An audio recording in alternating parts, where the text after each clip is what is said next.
The question of how and why the United Nations is the crux of the great conspiracy to destroy the sovereignty of the United States and the enslavement of the American people within a UN one-world dictatorship is a complete and unknown mystery to the vast majority of the American people.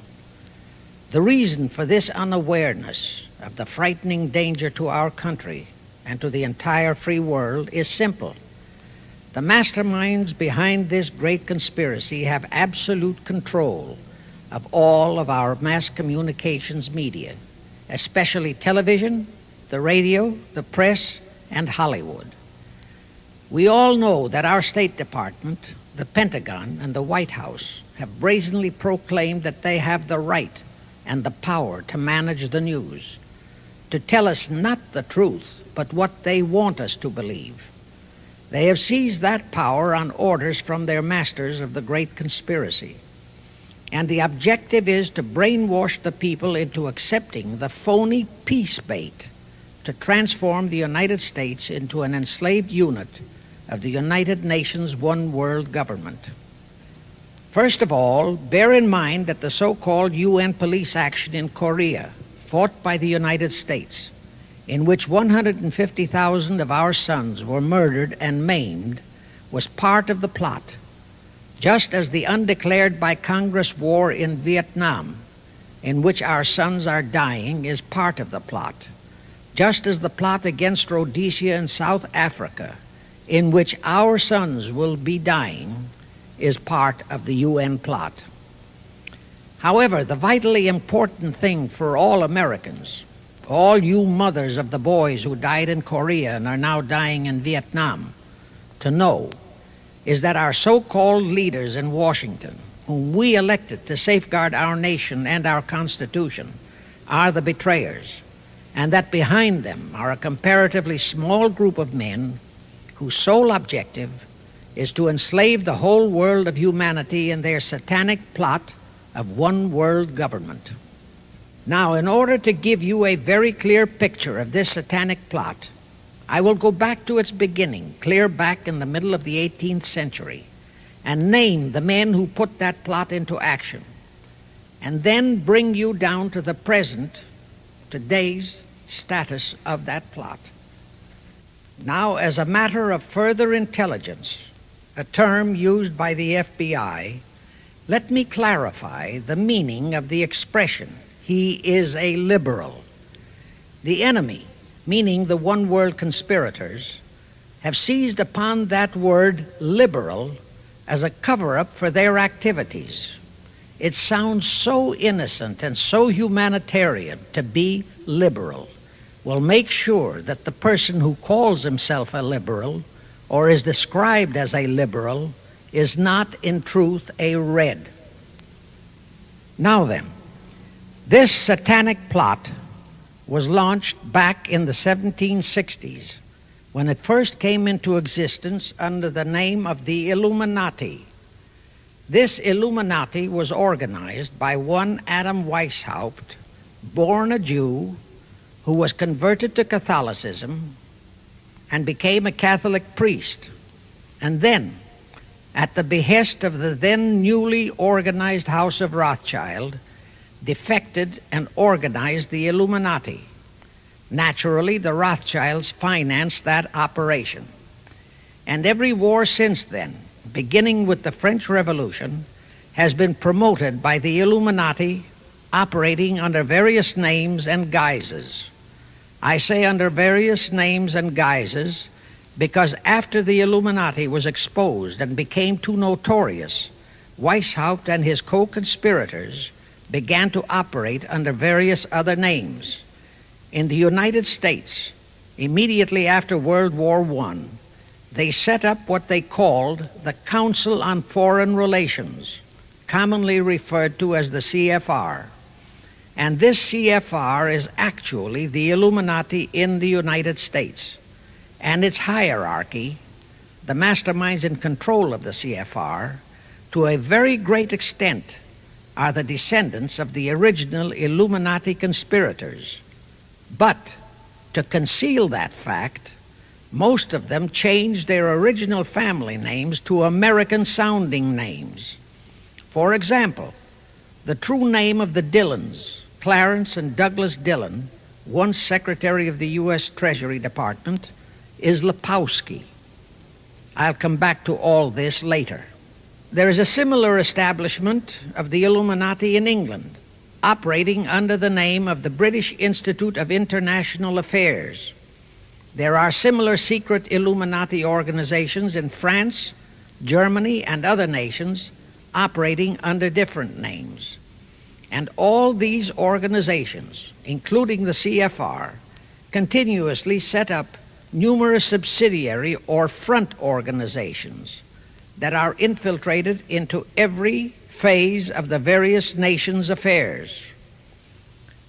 But at all times, the operations of these organizations were and are masterminded and controlled by the internationalist bankers, who in turn were and are controlled by the Rothschilds. The details of how they accomplished the setting up of the CFR in the United States, as also in the other nations, are far too voluminous to be described in this dissertation. But you can find it complete in News Bulletin number 122, entitled UN is Spawn of the Illuminati, and News Bulletin number 123, entitled CFR Completely Unmasked as Illuminati. Both are published by the Cinema Educational Guild, Post Office Box 46205, Hollywood, California. You can get them for 50 cents per copy by writing to that address. Those news bulletins reveal the names of the original founders of the Illuminati and the Americanized names of their descendants in the present CFR. Now I'll go back to the activities of the original Illuminati conspirators. As revealed in News Bulletin number 122, one branch of the Rothschild family had financed Napoleon. Another branch of the Rothschilds, both branches the real masterminds of the Illuminati, financed Britain, Germany, and the other nations in the Napoleonic Wars. Immediately after the Napoleonic Wars, the Illuminati assumed that all the nations were so destitute and so weary of wars that they'd be glad for any solution.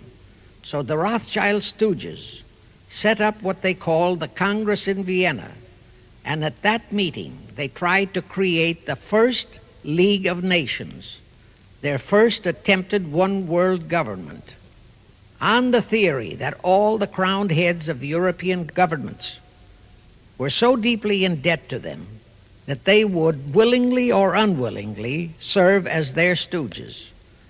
But the Tsar of Russia caught the stench of the plot and completely torpedoed it. The enraged Nathan Rothschild, then the head of that dynasty, vowed that someday he or his descendants would destroy the Tsar and his entire family. And his descendants did accomplish that very threat in 1917. At this point, bear in mind that the Illuminati was not set up to operate on a short-range basis. Normally, a conspirator of any type enters into a conspiracy with the expectation of achieving his objective during his own lifetime. But that was not the case with the Illuminati. True, they hoped to accomplish their objective during their lifetime. But, paraphrasing The Show Must Go On, the Illuminati operates on the very long-range basis. Whether it will take scores of years or even centuries, they have dedicated their descendants to keep the plot boiling until they hope the conspiracy is achieved. Now let's go back to the birth of the Illuminati.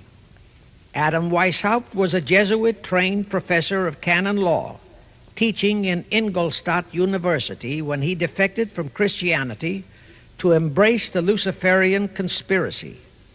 It was in 1770 that the professional moneylenders, the then recently organized House of Rothschild, retained him to revise and modernize the age-old protocols of Zionism, which from the outset was designed to give the synagogue of Satan, so named by Jesus Christ, ultimate world domination, so they could impose the Luciferian ideology upon what would remain of the human race after the final social cataclysm by use of satanic despotism.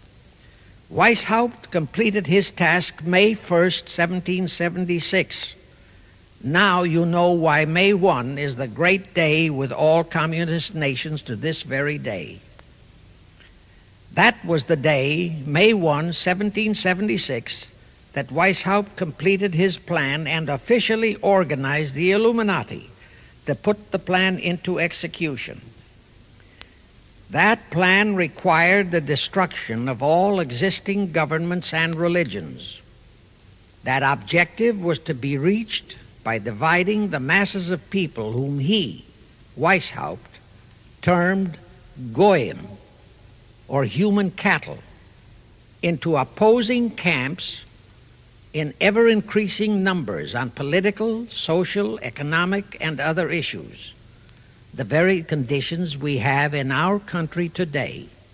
The opposing sides were then to be armed and incidents provided which would cause them to fight and weaken themselves and gradually destroy national governments and religious institutions. Again, I say, the very conditions in the world today. And at this point, let me stress a prime feature of the Illuminati plans. When and if their blueprint for world control, the protocols of the elders of Zion, is discovered and exposed, they would wipe all the Jews off the face of the earth in order to divert suspicions from themselves. If you think this is far-fetched, bear in mind that they permitted Hitler, a liberal socialist himself, who was financed by Krupp, Kennedy, the Warburgs, and the Rothschilds, to incinerate 600,000 Jews. Now, just why did the conspirators choose the word Illuminati for their satanic organization? Weishaupt himself said that the word is derived from Lucifer and means holders of the light, using the lie that his objective was to bring about a one-world government to enable those with mental ability to govern the world and prevent all wars in the future. In short, using the word peace on earth as his bait, exactly as that same bait, peace, was used by the 1945 conspirators to foist the United Nations on us. Weishaupt, financed, I repeat, by the Rothschilds, recruited some 2,000 paid followers. These included the most intelligent men in the fields of arts and letters, education, the sciences, finance, and industry. He then established lodges of the Grand Orient, Masonic lodges, to be their secret headquarters. And I again repeat that in all of this he was acting under orders from the House of Rothschild. The main features of the Weishaupt plan of operation required his Illuminati to do the following things to help them to accomplish their purpose. Number one, use monetary and sex bribery to obtain control of men already in high places in the various levels of all governments and other fields of endeavor. Once influential persons had fallen for the lies, deceits, and temptations of the Illuminati, they were to be held in bondage by application of political and other forms of blackmail, threats of financial ruin, public exposure and physical harm, even death, to themselves and loved members of their families. Do you realize how many present top officials in our federal government in Washington are controlled in just that way by the CFR? Do you realize how many homosexuals in our State Department, the Pentagon, all federal agencies, even in the White House, are controlled that way? Number two, Illuminati on the faculties of colleges and universities were to cultivate students possessing exceptional mental ability belonging to well-bred families with international leanings and recommend them for special training in internationalism. Such training was to be provided by granting scholarships to those selected by the Illuminists. That gives you an idea what a Rhodes Scholarship means. It means indoctrination into accepting the idea that only a one-world government can put an end to recurring wars and strife. That's how the United Nations was sold to the American people. One of the most notable Rhodes Scholars we have in our country is Senator William J. Fulbright, sometimes referred to as Half-Bright. His entire voting record spells Illuminati. All such scholars were to be first persuaded and then convinced that men of special talent and brains have the right to rule those less gifted on the ground that the masses don't know what is best for them physically, mentally, and spiritually. In addition to the Rhodes and similar scholarships, today there are 3 special Illuminati schools located in Gordonstown in Scotland, Salem in Germany, and Anavrita in Greece. These 3 are known ones, but there are others that are kept under cover. Prince Philip, the husband of Britain's Queen Elizabeth, was educated at Gordonstown at the instigation of Lord Louis Mountbatten, his uncle, a Rothschild relative, who became Britain's admiral of the fleet after World War II ended. Number 3, all influential people trapped into coming under the control of the Illuminati, plus the students who had been specially educated and trained, were to be used as agents and placed behind the scenes of all governments as experts and specialists, so they would advise the top executives to adopt policies which would, in the long run, serve the secret plans of the Illuminati one-world conspiracy and bring about the destruction of the governments and religions they were elected or appointed to serve. Do you know how many such men operate in our government at this very time? Rusk, McNamara, Hubert Humphrey, Fulbright, Kuchel, and go on and on and on.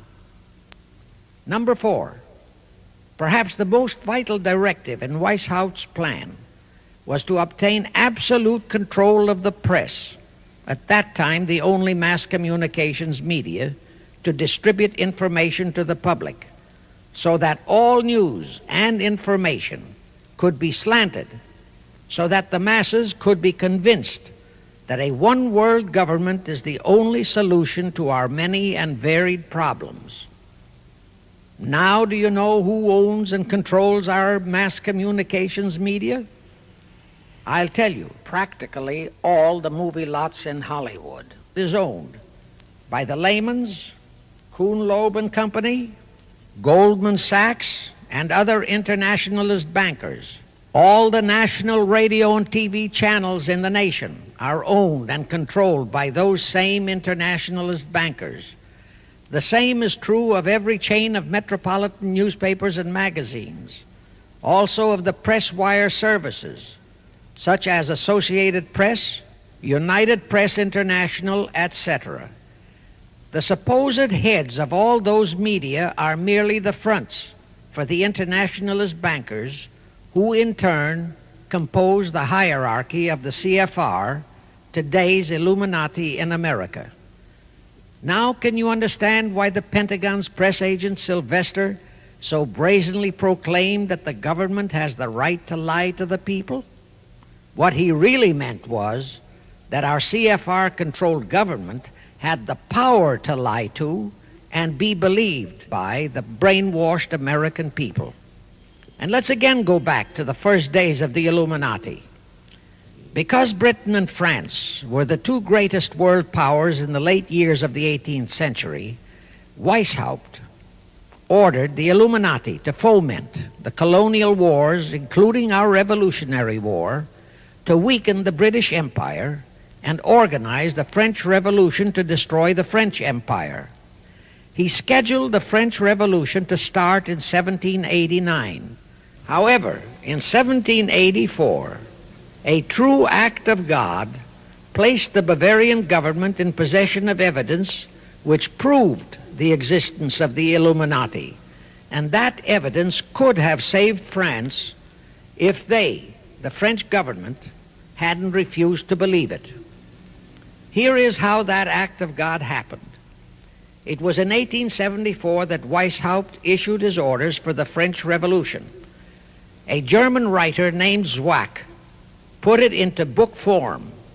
It contained the entire Illuminati story and Weishaupt's plans.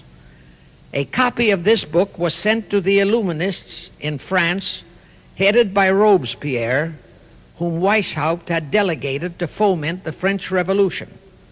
The courier was struck and killed by lightning as he rode through Ralston on his way from Frankfurt to Paris. The police found the subversive documents on his body and turned them over to the proper authorities. After careful study of the plot, the Bavarian government ordered the police to raid Weishaupt's newly organized lodges of the Grand Orient and the homes of his most influential associates.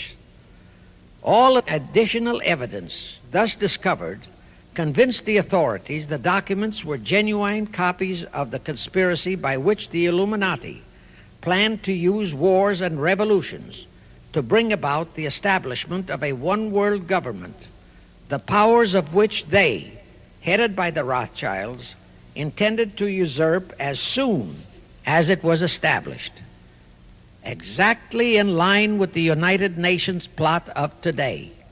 In 1785, the Bavarian government outlawed the Illuminati and closed the lodges of the Grand Orient. In 1786, they published all the details of the conspiracy. The English title of that publication is The Original Writings of the Order and Sect of the Illuminati.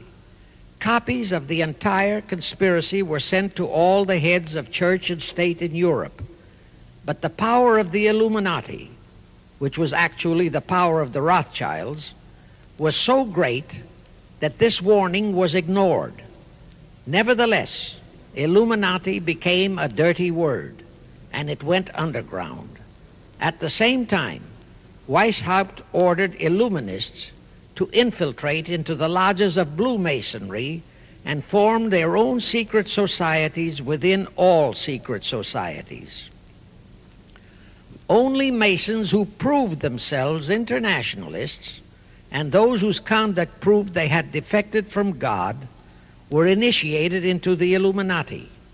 Thenceforth, the conspirators donned the cloak of philanthropy and humanitarianism to conceal their revolutionary and subversive activities. In order to infiltrate into Masonic lodges in Britain, Weishaupt invited John Robison over to Europe.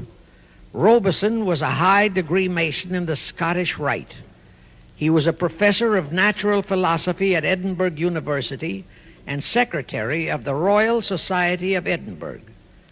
Robison did not fall for the lie that the objective of the Illuminati was to create a benevolent dictatorship, but he kept his reactions to himself so well that he was entrusted with a copy of Weishaupt's revised conspiracy for study and safekeeping. Anyway, because the heads of state and church in France were deluded into ignoring the warnings given them, the revolution broke out in 1789 as scheduled by Weishaupt.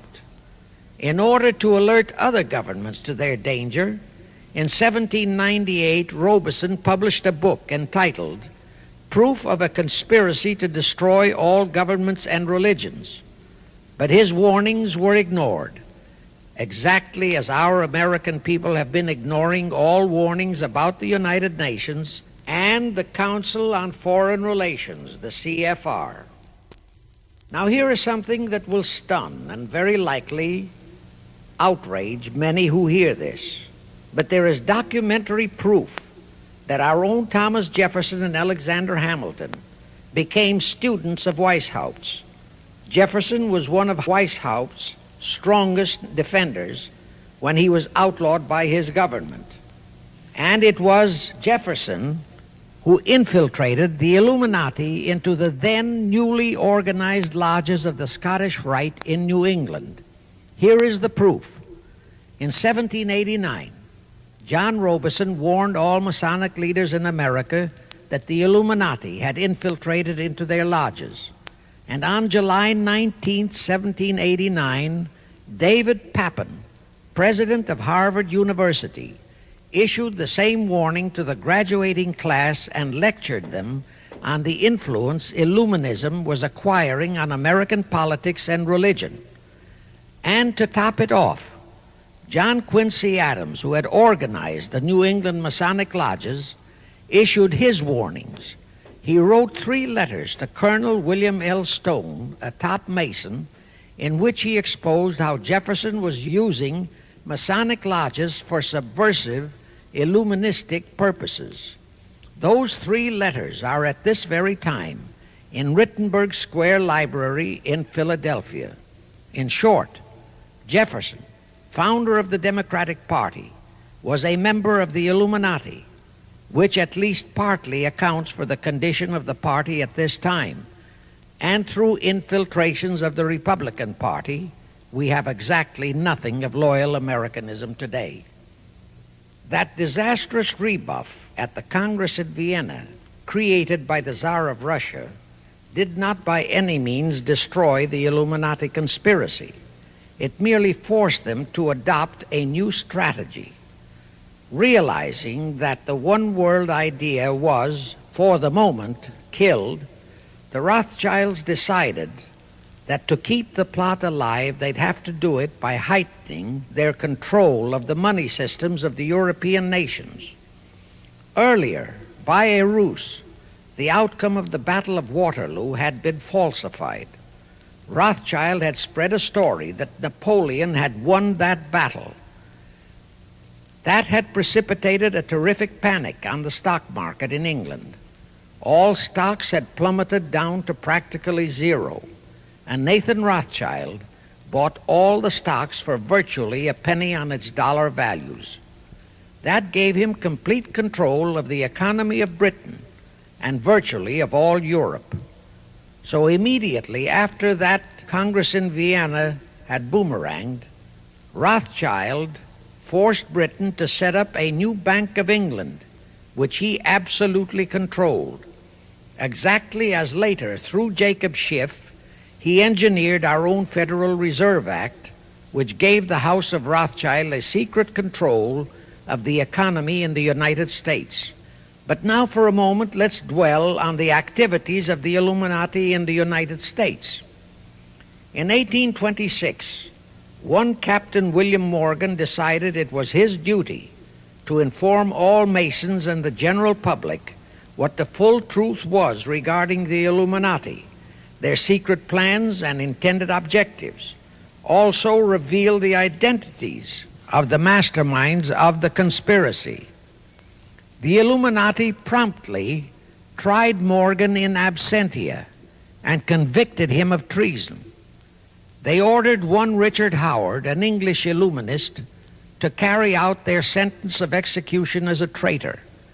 Morgan was warned and he tried to escape to Canada, but Howard caught up with him near the border, near the Niagara Gorge to be exact, where he murdered him. This was verified in a sworn statement made in New York by one Avery Allen to the effect that he heard Howard render his report of the execution to a meeting of Knights Templars in St. John's Hall, New York. He also told how arrangements had been made to ship Howard back to England. That Allen affidavit is on record in New York City archives. Very few Masons and very few of the general public know that general disapproval over that incident of murder caused approximately half of all the Masons in the northern jurisdiction of the United States to secede. Copies of the minutes of the meeting held to discuss that matter are still in existence in safe hands, and that all that secrecy emphasizes the power of the masterminds of the Illuminati to prevent such terrible events of history from being taught in our schools. In the early 1850s, the Illuminati held a secret meeting in New York, which was addressed by a British Illuminist named Wright.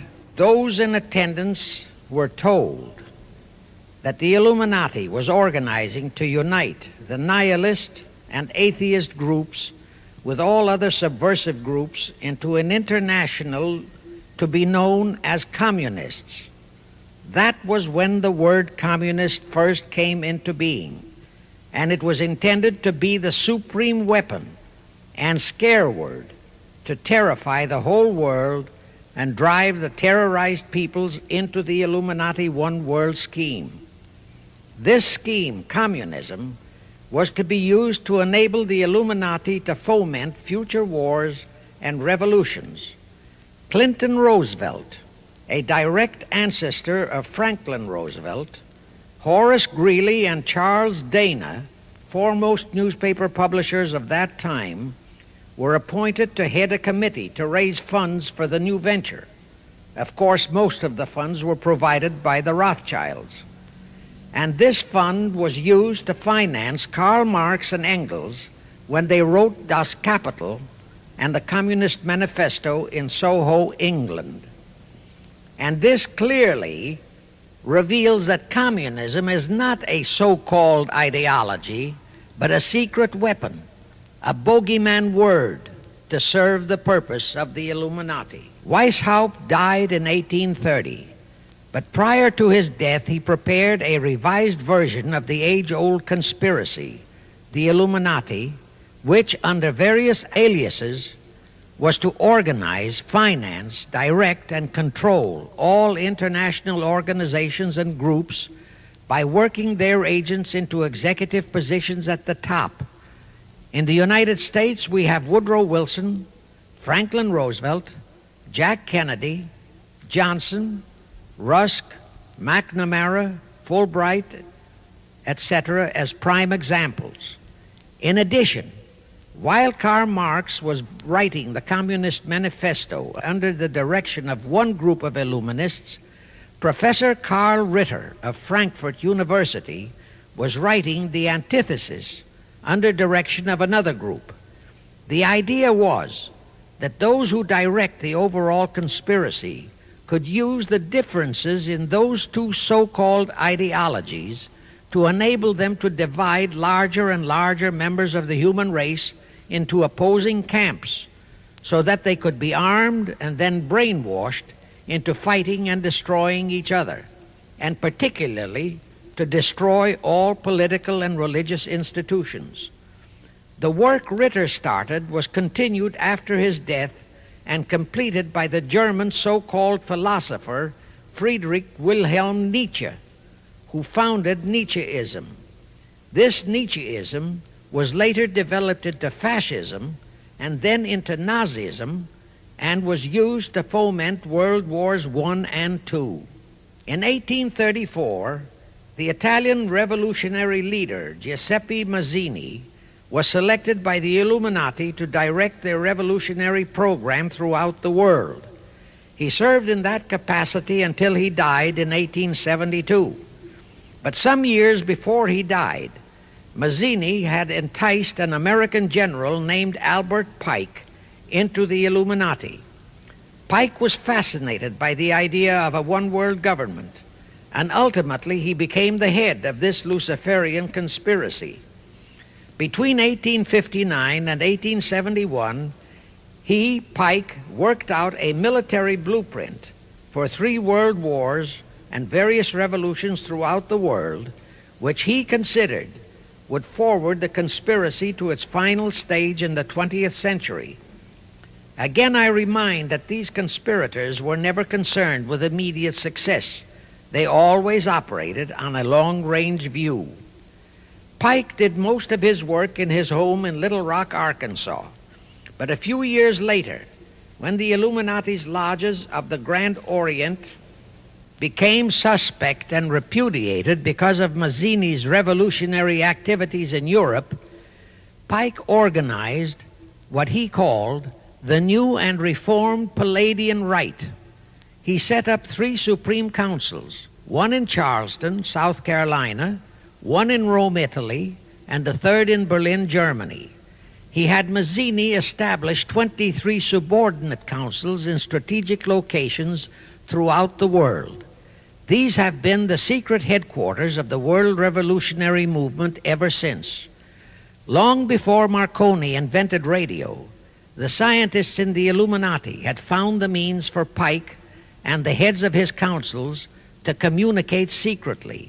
It was the discovery of that secret that enabled intelligence officers to understand how apparently unrelated incidents, one such as the assassination of an Austrian prince at Sarajevo, took place simultaneously throughout the world, which developed into a war or a revolution.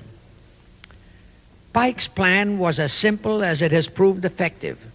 It called for communism, Nazism, political Zionism, and other international movements be organized and used to foment 3 global world wars and at least 2 major revolutions.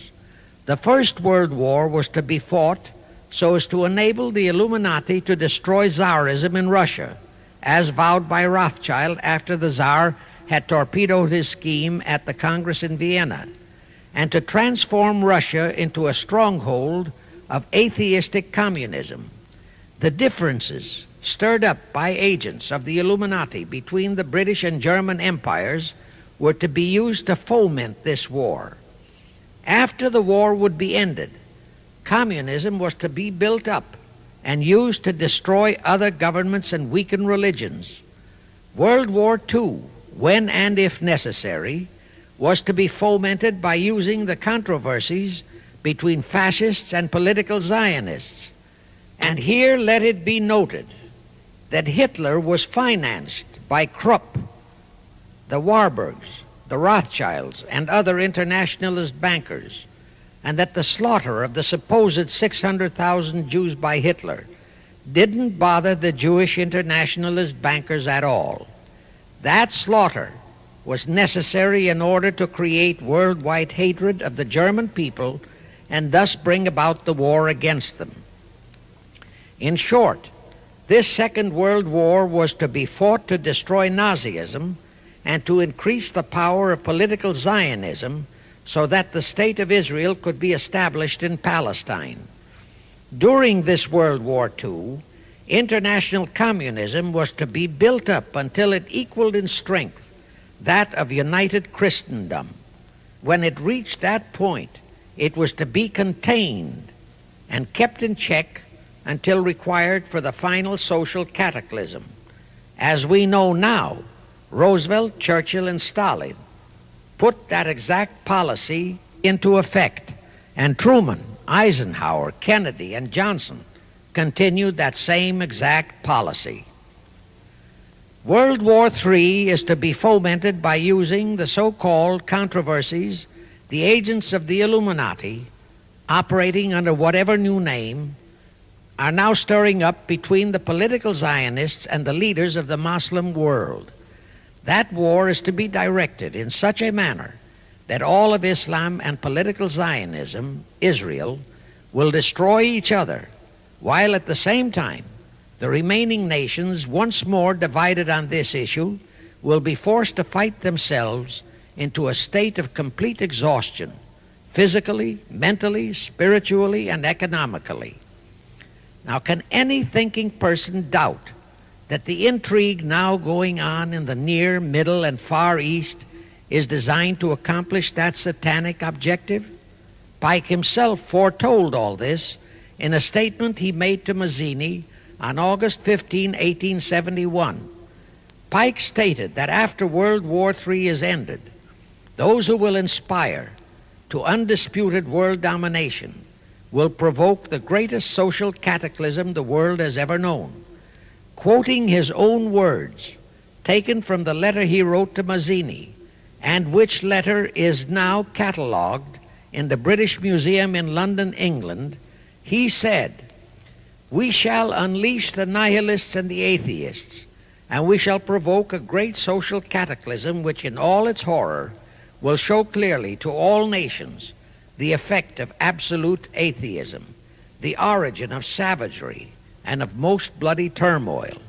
Then everywhere the people, forced to defend themselves against the world minority of revolutionaries, will exterminate those destroyers of civilization, and the multitudes disillusioned with Christianity, whose deistic spirits will be from that moment on without direction and leadership, and anxious for an ideal but without knowledge where to send its adoration, will receive the true light through the universal manifestation of the pure doctrine of Lucifer, brought finally out into public view, a manifestation which will result from a general reactionary movement which will follow the destruction of Christianity and atheism, both conquered and exterminated at the same time." When Mazzini died in 1872, Pike made another Italian revolutionary leader named Adrian Lemmy his successor. Lemmy, in turn, was succeeded by Lenin and Trotsky, then by Stalin. The revolutionary activities of all those men were financed by British, French, German, and American international bankers, all of them dominated by the House of Rothschild. We are supposed to believe that the international bankers of today, like the money changers of Christ's day, are only the tools or agents of the great conspiracy, but actually they are the masterminds behind all of it. While the general public has been brainwashed by all the mass communications media into believing that communism is a movement of the so-called workers, the actual fact is that both British and American intelligence officers have authentic documentary evidence that international liberals operating through their international banking houses, particularly the House of Rothschild, have financed both sides in every war and revolution since 1776. Those who today comprise the conspiracy, the CFR in the United States, direct our governments, whom they hold in usury through such methods as the Federal Reserve System in America, to fight wars such as Vietnam, created by the United Nations, so as to further Pike's Illuminati plans to bring the world to that stage of the conspiracy when atheistic communism and the whole of Christianity can be forced into an all-out Third World War within each remaining nation, as well as on an international scale. The headquarters of the great conspiracy in the late 1700s was in Frankfurt, Germany, where the House of Rothschild had been established by Mayer Anschelm, who adopted the Rothschild name and linked together other international financiers who had literally sold their souls to the devil. After the Bavarian government's exposure in 1786, the conspirators moved their headquarters to Switzerland, then to London. Since World War II, after Jacob Schiff, the Rothschilds' boy in America, died, the headquarters of the American branch has been in the Harold Pratt Building, New York, and the Rockefellers, originally protégés of Schiff, have taken over the manipulation of finances in America for the Illuminati. In the final phases of the conspiracy, the one world government will consist of the king dictator, head of the United Nations, the CFR, and a few billionaires, economists, and scientists who have proved their devotion to the great conspiracy. All others are to be integrated into a vast conglomeration of mongrelized humanity, actually slaves. Now let me show you how our federal government and the American people have been sucked into the one world takeover plot of the Illuminati great conspiracy. And always bear in mind that the United Nations was created to become the housing for that one world so-called liberal conspiracy. The real foundations of the plot for the takeover of the United States were laid during the period of our Civil War. Not that Weishaupt and the earlier masterminds had ever overlooked the New World. As I have previously indicated, Weishaupt had his agents planted over here as far back as the Revolutionary War. But George Washington was more than a match for them. It was during the Civil War that the conspirators launched their first concrete efforts. We know that Judah Benjamin, chief advisor of Jefferson Davis, was a Rothschild agent. We also know that there were Rothschild agents planted in Abraham Lincoln's cabinet who tried to sell him into a financial dealing with the House of Rothschild. But old Abe saw through the scheme and bluntly rejected it, thereby incurring the undying enmity of the Rothschilds, exactly as the Russian Tsar did when he torpedoed their first League of Nations at the Congress in Vienna. Investigation of the assassination of Lincoln revealed that the assassin, Booth, was a member of a secret conspiratorial group. Because there were a number of highly important government officials involved, the name of the group was never revealed, and it became a mystery, exactly as the assassination of Jack Kennedy still is a mystery. But I am sure it will not for long remain a mystery.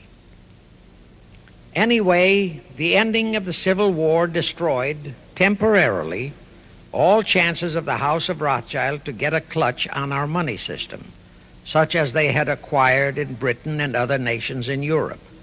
I say temporarily because the Rothschilds and the masterminds of the conspiracy never quit. So they had to start from scratch, but they lost no time in getting started.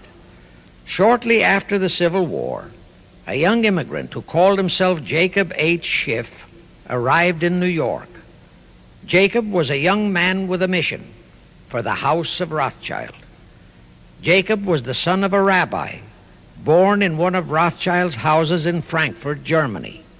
I won't go deeply into his background. The important point is that Rothschild recognized in him not only a potential money wizard, but more important, he also saw the latent Machiavellian qualities in Jacob that could, as it did, make him an invaluable functionary in the great one-world conspiracy.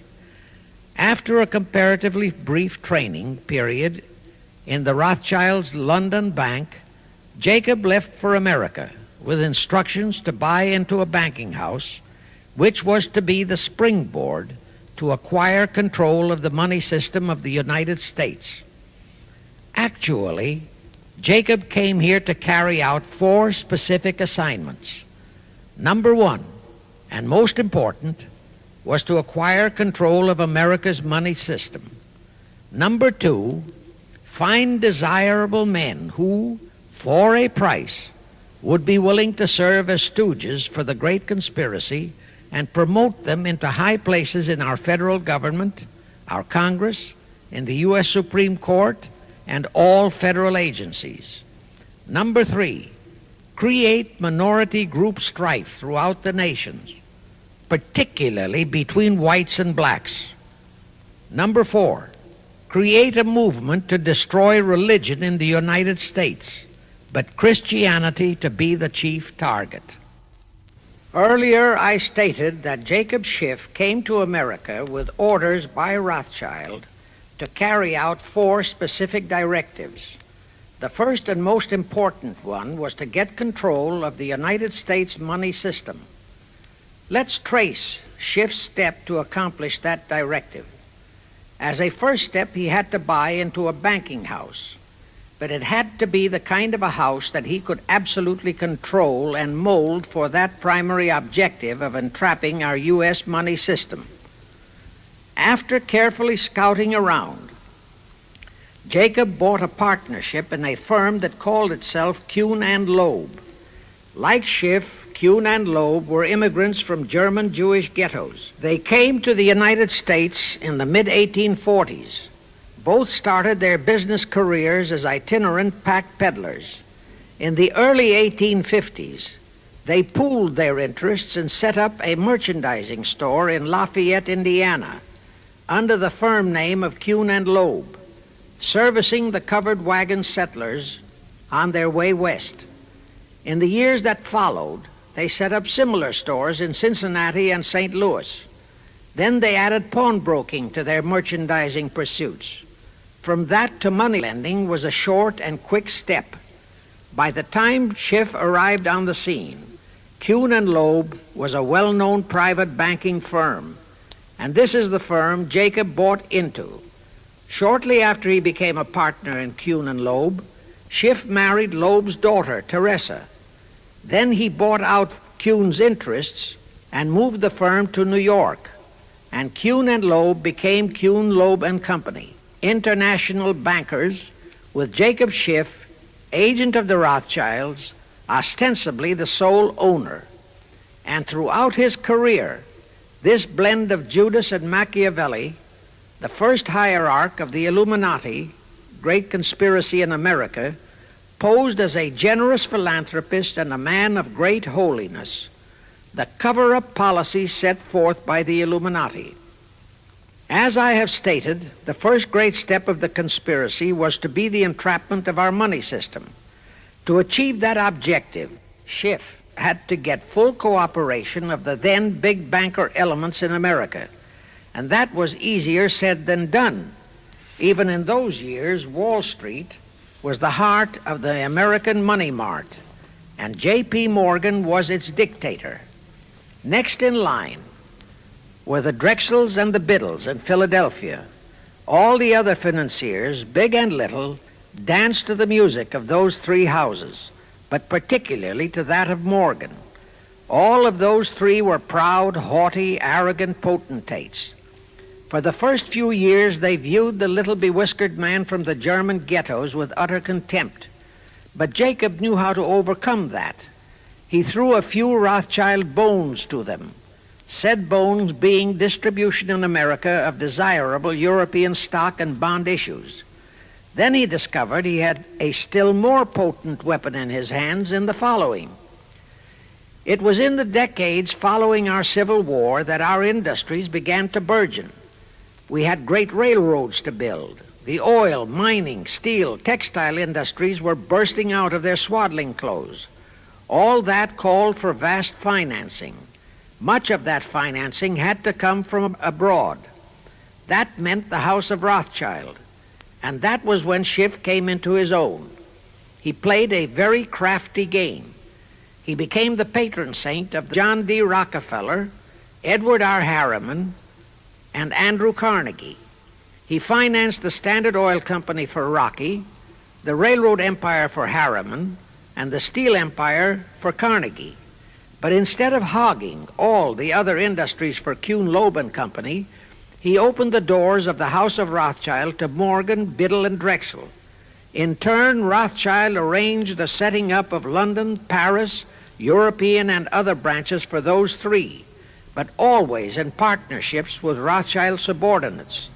And Rothschild made it very clear to all those men that Schiff was to be the boss in New York. Thus, at the turn of the century, Schiff had a tight control of the entire banking fraternity on Wall Street, which by then, with Schiff's help, included Lehman Brothers, Goldman Sachs, and other internationalist banks, headed by men chosen by the Rothschilds. In short, that meant control of the nation's money powers, and he was then ready for the giant step, the entrapment of our national money system. Now, under our Constitution, all control of our money system is vested solely in our Congress.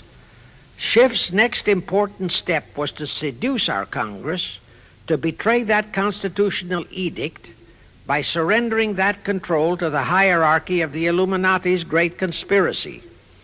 In order to legalize that surrender and thus make the people powerless to resist it, it would be necessary to have Congress enact special legislation.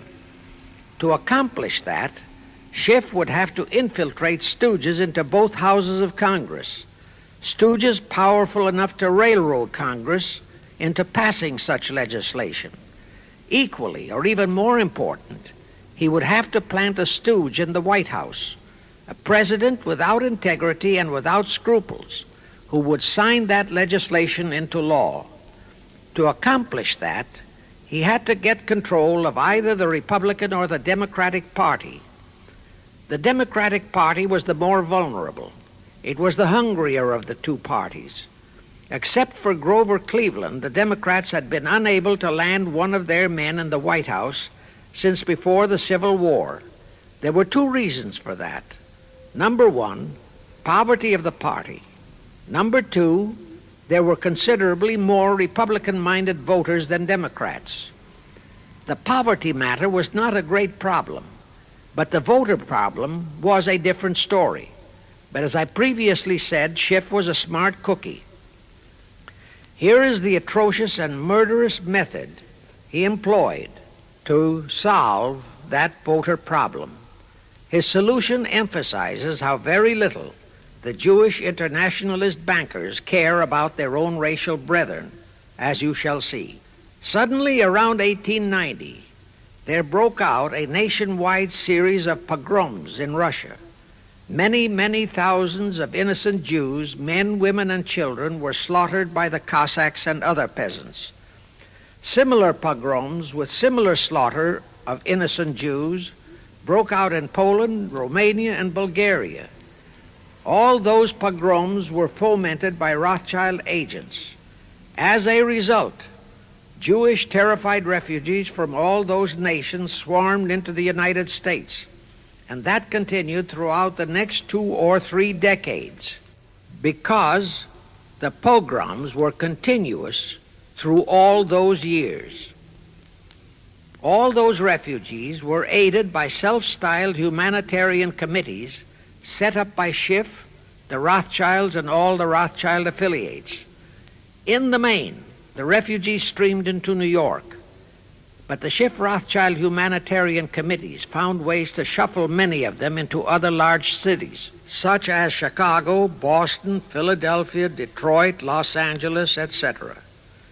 All of them were quickly transformed into naturalized citizens and educated to register as Democrats.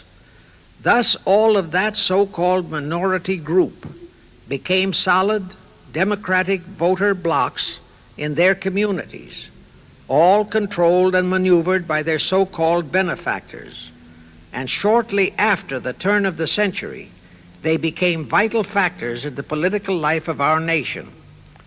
That was one of the methods Schiff employed to plant men like Nelson Aldrich in our Senate and Woodrow Wilson in the White House.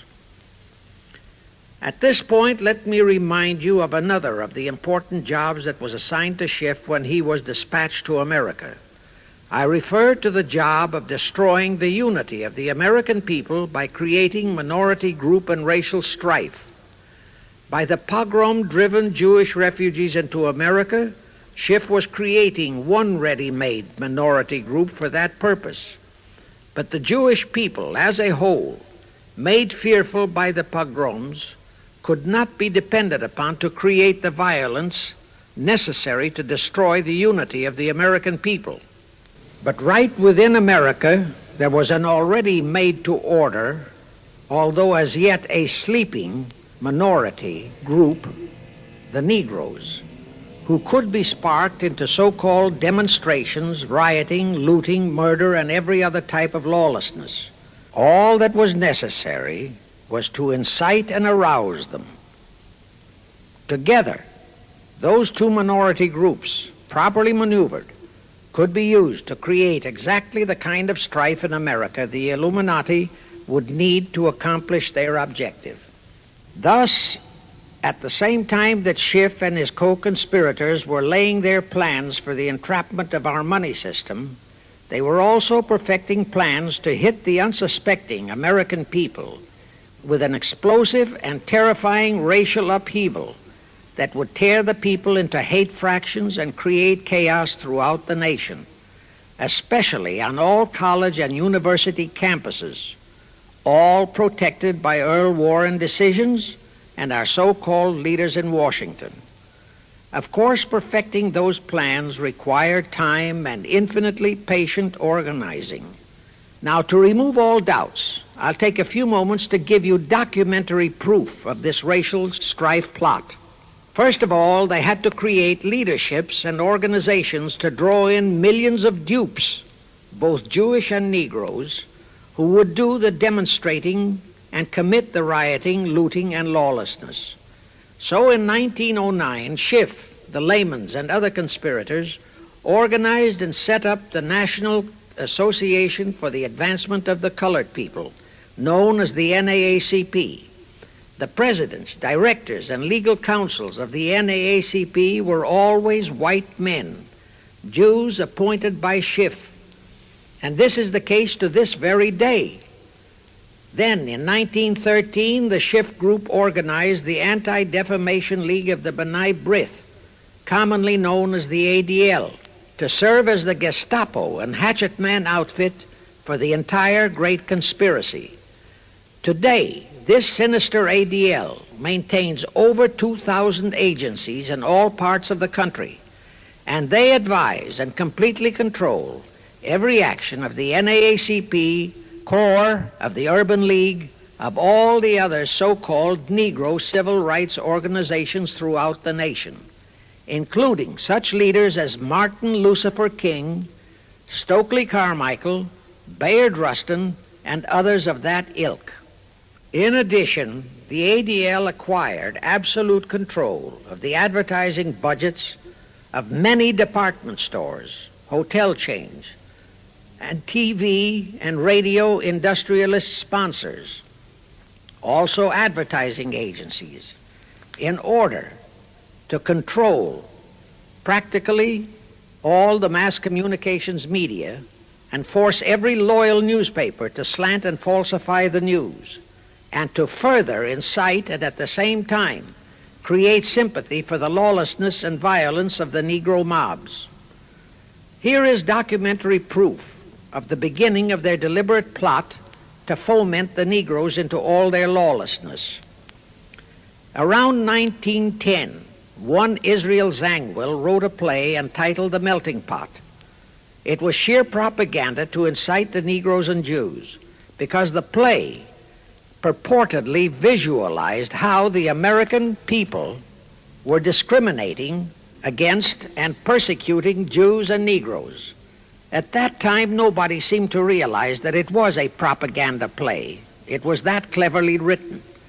The propaganda was well wrapped up in the truly great entertainment in the play, and it was a big Broadway hit.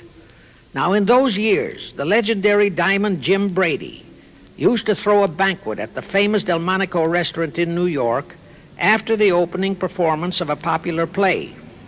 He threw such a party for the cast of The Melting Pot, its author, producer, and chosen Broadway celebrities. By then, I'd already made a personal mark on the Broadway theater and was invited to that party. There I met George Bernard Shaw and a Jewish writer named Israel Cohen. Zangwill, Shaw, and Cohen were the triumvirate who created the Fabian Society in England and had worked closely with a Frankfurt Jew named Mordecai, who had changed his name to Karl Marx. But remember, at that time, both Marxism and communism were just emerging, and nobody paid much attention to either, and nobody suspected the propaganda in the writings of those three really brilliant writers. At that banquet, Israel Cohen told me he was then engaged in writing a book which was to be a follow-up on Zangwill's The Melting Pot. The title of his book was to be A Racial Program for the 20th Century. At that time, I was completely absorbed by my work as a playwright, and significant as that title was, its real objective never dawned on me, nor was I interested in reading the book. But it suddenly hit me with the force of a hydrogen bomb when I received a newspaper clipping of an item published by the Washington, D.C. Evening Star in May 1957. That item was a verbatim reprint of the following excerpt in Israel Cohen's book, A Racial Program for the 20th Century, and it reads, as I quote, "We must realize that our party's most powerful weapon is racial tension. By propounding into the consciousness of the dark races that for centuries they have been oppressed by the whites, we can mold them to the program of the Communist Party. In America, we will aim for subtle victory. While inflaming the Negro minority against the whites, we will instill in the whites a guilt complex for their exploitation of the Negroes. We will aid the Negroes to rise to prominence in every walk of life, in the professions and in the world of sports and entertainment. With this prestige, the Negro will be able to intermarry with the whites and begin a process which will deliver America to our cause." That same excerpt was entered into the Congressional Record of June 7, 1957 by Representative Thomas G. Abernathy. Thus the authenticity of that passage in Cohen's book was fully established. But the one question that remained in my mind was whether it represented the official policy or plot of the Communist Party or just a personal expression of Cohen himself. Hence I sought more proof, and I found it. In an official pamphlet published in 1935 by the New York Communist Party's official Workers' Library Publishers.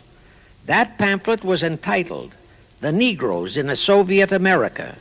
It urged the Negroes to rise up, form a Soviet state in the South, and apply for admission to the Soviet Union. It contained a firm pledge that the revolt would be supported by all American Reds and all so-called liberals. On page 38, it promised that a Soviet government would confer greater benefits to Negroes than to whites.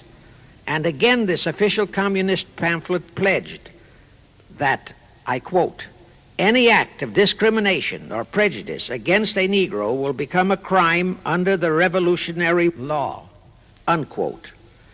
That statement proved that the excerpt in Israel Cohen's book, published in 1913, was an official edict of the Communist Party and directly in line with the Illuminati blueprint for world revolution issued by Weishaupt and later by Albert Pike. Now there's only one question, and that is to prove that the communist regime is directly controlled by the American Jacob Schiff and London Rothschild masterminds of the Great Conspiracy. A little later, I will provide that proof that will remove even a remote doubt that the Communist Party as we know it was created by those masterminds, capitalists if you will note, that Schiff, the Warburgs, and the Rothschilds planned and financed the entire Russian Revolution, also the murder of the Tsar and his family, and that Lenin, Trotsky, and Stalin took their orders directly from Schiff and the other capitalists whom they supposedly are fighting. Now can you see why the vile Earl Warren and his equally vile co-Supreme Court justices issued that infamous and treasonous desegregation decision in 1954? It was to aid and abet the plot of the Illuminati conspirators to create tension and strife between Negroes and whites. Can you see why the same Earl Warren issued his decision prohibiting Christian prayers and Christmas carols in our schools? It was done to destroy Christianity. Can you see why Eisenhower, despite all the rigid constitutional prohibitions, sent federal troops into a southern state to enforce the desegregation decision? Why Kennedy did likewise? And can you see why Johnson and 66 senators, despite the protests of 90% of the American people, voted for the Consular Treaty, which opens our entire country to Russian spies and saboteurs? All those 66 senators are 20th century Benedict Arnolds. It is up to you and you, all of the American people, to force Congress, our elected servants, to haul in those American traitors for impeachments, and that when proven guilty, they all be given the punishment prescribed for traitors who aid and abet our enemies. And that includes the forcing of rigid investigations by Congress of the CFR and all their fronts, such as the ADL, the NAACP, SNCC, and such Illuminati tools as Martin Lucifer King. Such investigations will completely unmask all the leaders in Washington and the Illuminati and all their affiliations and affiliates as traitors carrying out the Illuminati plot. It will completely unmask the United Nations as the intended crux of the entire plot and force Congress to take the U.S. out of the UN and hurl the UN out of the U.S. In fact, it will destroy the UN and the entire plot. Before I close this phase, I wish to reiterate and stress one vital point, which I urge you to never forget if you wish to save our country for your children and their children. Here is the point.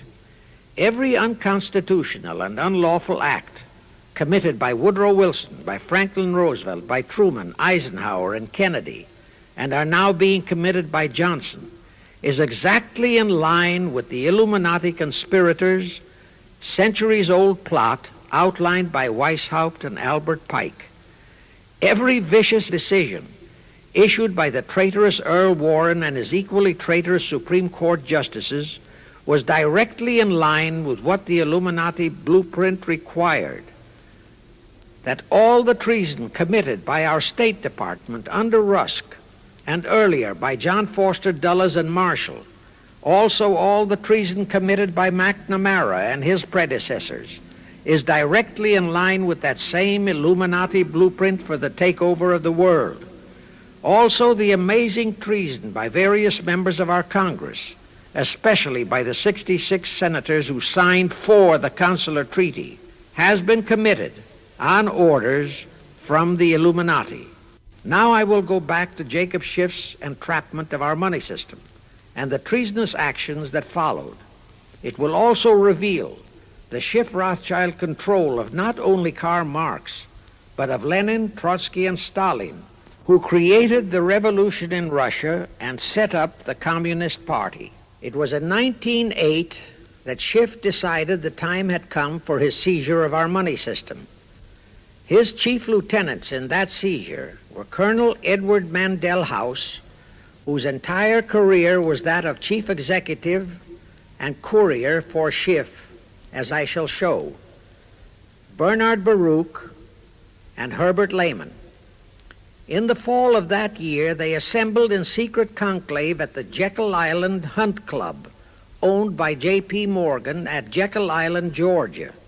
Among those present were J.P. Morgan, John D. Rockefeller, Colonel House, Senator Nelson Aldrich, Schiff, Stillman and Vanderlip of the New York National City Bank, W.N.J. Seligman, Eugene Meyer, Bernard Baruch, Herbert Lehman, Paul Warburg, in short, all of the international bankers in America, all of them members of the hierarchy of the Illuminati's great conspiracy. A week later, they emerged with what they called the Federal Reserve System.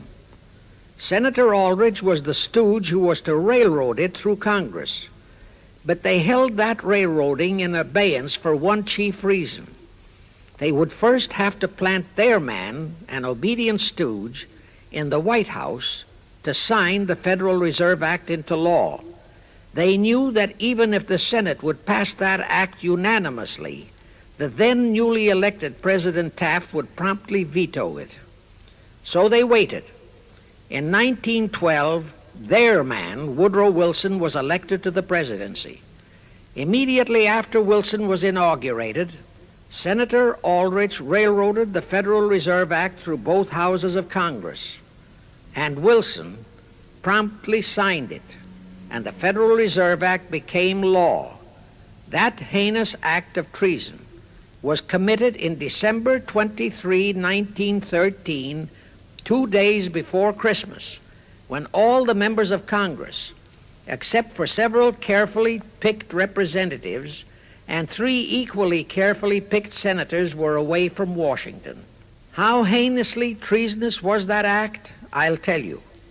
Our founding fathers knew full well the power of money. They knew that whoever had that power held the destiny of our nation in his hands.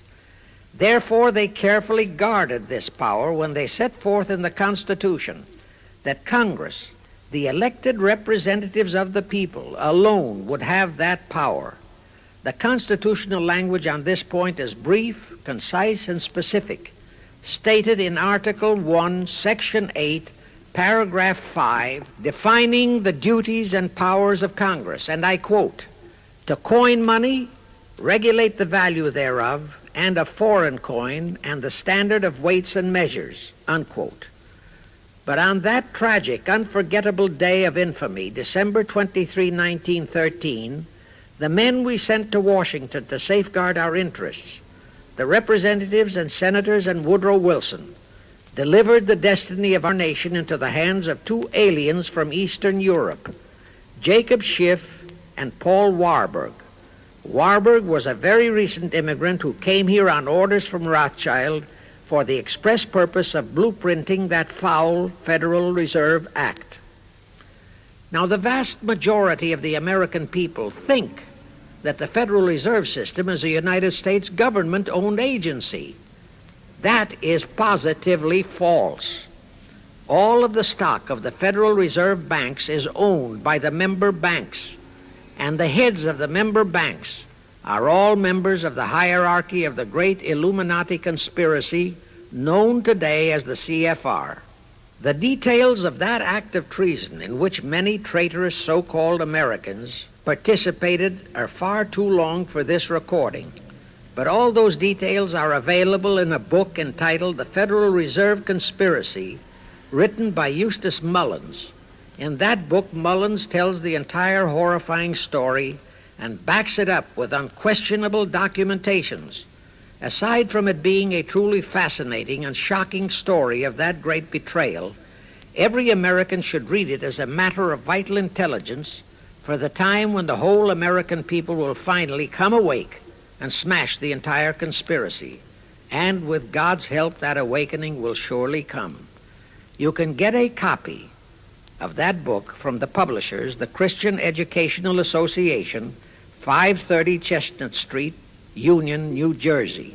Now, if you think that those aliens and their by accident of birth American co-conspirators would be content with just the control of our money system, you're in for another very sad shock. The Federal Reserve System gave the conspirators complete control of our money system, but it in no way touched the earnings of the people, because the Constitution positively forbids what is now known as the 20% withholding tax. But the Illuminati blueprint for one-world enslavement called for the confiscation of all private property and control of individual earning powers. This, and Karl Marx stressed that feature in his blueprint, had to be accomplished by a progressive graduated income tax. As I stated, such a tax could not lawfully be imposed upon the American people. It is succinctly and expressly forbidden by our Constitution.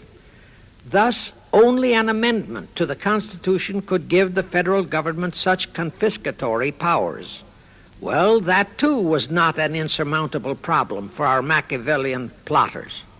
The same elected leaders in both houses of Congress and the same Mr. Woodrow Wilson, who signed the infamous Federal Reserve Act into law, amended the Constitution to make the federal income tax, known as the 16th Amendment, a law of the land. Both are illegal under our Constitution. In short, the same traitors signed both betrayals, the Federal Reserve Act and the 16th Amendment, into law. However, it seems that nobody ever realized that the 16th Amendment was set up to rob, and I do mean rob, the people of their earnings via the income tax provision.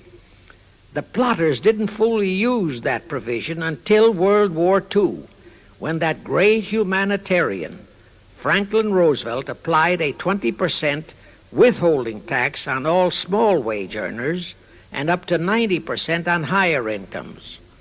Oh, of course, he faithfully promised that it would be only for the duration of the war. But what was a promise to such a charlatan who in 1940, when he was running for his third term, kept proclaiming, I say again and again and again that I will never send American boys to fight on foreign soil. Remember? He was proclaiming that even as he was already preparing to plunge us into World War II by enticing the Japanese into that sneak attack on Pearl Harbor to furnish him with his excuse. And before I forget, let me remind you that another charlatan named Woodrow Wilson used exactly that same campaign slogan in 1916. His slogan was, "Re-elect the man who will keep your sons out of the war." Exactly the same formula, exactly the same promises. But wait, as Al Jolson used to say, you ain't heard nothing yet. That 16th Amendment income tax trap was intended to confiscate, rob, the earnings only of the common herd, you and me. It was not intended to even touch the huge incomes of the Illuminati gang, the Rockefellers, the Carnegies, the Lehmans, and all the other conspirators. So together with that 16th Amendment, they created what they called the tax-free foundations. That would enable the conspirators to transform their huge wealth into such so-called foundations and avoid payment of virtually all income taxes. The excuse for it was that the earnings of those tax-free foundations would be devoted to humanitarian philanthropy. So we now have the several Rockefeller foundations, the Carnegie Endowment Fund, the Ford Foundation, the Mellon Foundation, and hundreds of similar tax-free foundations. And what kind of philanthropy do these foundations support? Well, they finance all the civil rights groups that are creating all the chaos and rioting all over the country. They finance the Martin Lucifer Kings.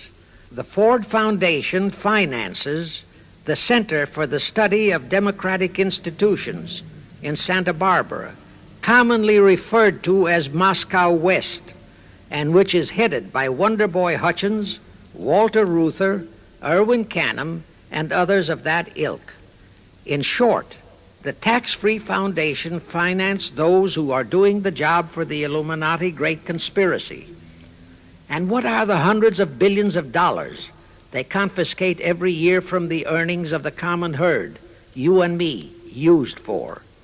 Well, for one thing, there's the foreign aid gimmick, which gave billions to communist Tito, plus gifts of hundreds of jet planes, many of which were turned over to Castro, plus the costs of training communist pilots so that they can the better shoot down our planes, billions to Red Poland, billions to India, billions to Sukarno, billions to other enemies of the United States. That's what that treasonously railroaded 16th Amendment has done to our nation, to the American people, to you and to me, to your children and their children. Our CFR Illuminati-controlled federal government can grant tax-free status to all foundations and pro-red one-world outfits, such as the Fund for the Republic. But if you, or a patriotic pro-organization, is too outspokenly pro-American, they can terrify and intimidate you by finding a misplaced comma in your income tax report and by threatening you with penalties, fines, and even prison. Future historians will wonder how the American people could have been so naive and stupid as to have permitted such audaciously brazen acts of treason as the Federal Reserve Act and the 16th Amendment. Well, they were not naive and they were not stupid. The answer is they trusted the men they elected to safeguard our country and our people, and they just didn't have even an inkling about either betrayal until after each one had been accomplished. It was the Illuminati-controlled mass communications media that kept and is keeping our people naive and stupid and unaware of the treason being committed. Now the great question is, when will the people wake up and do to our traitors of today what George Washington and our founding fathers would have done to Benedict Arnold? Actually, Benedict Arnold was a petty traitor compared to our present traitors in Washington. Now let's go back to the events that followed the rape of our Constitution by the passage of the Federal Reserve Act of the 16th Amendment. With Wilson completely under their control, the masterminds of the great conspiracy put in motion their next and what they hoped would be their final steps to achieve their one world government.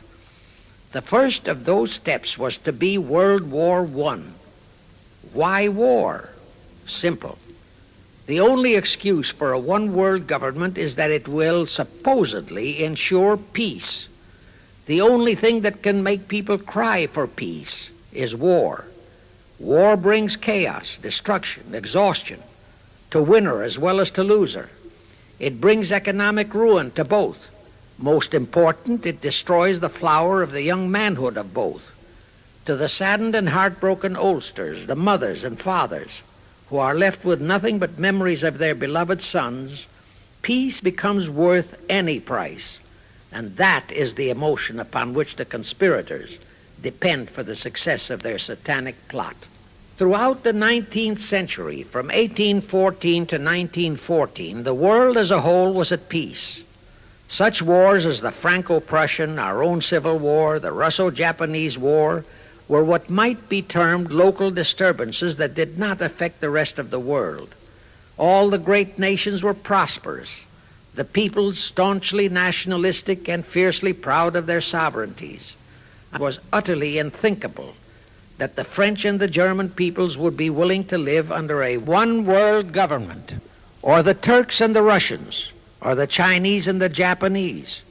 Even more unthinkable that a Kaiser Wilhelm, or a Franz Joseph, or a Tsar Nicholas, or any monarch would willingly and meekly surrender his throne to a one-world government.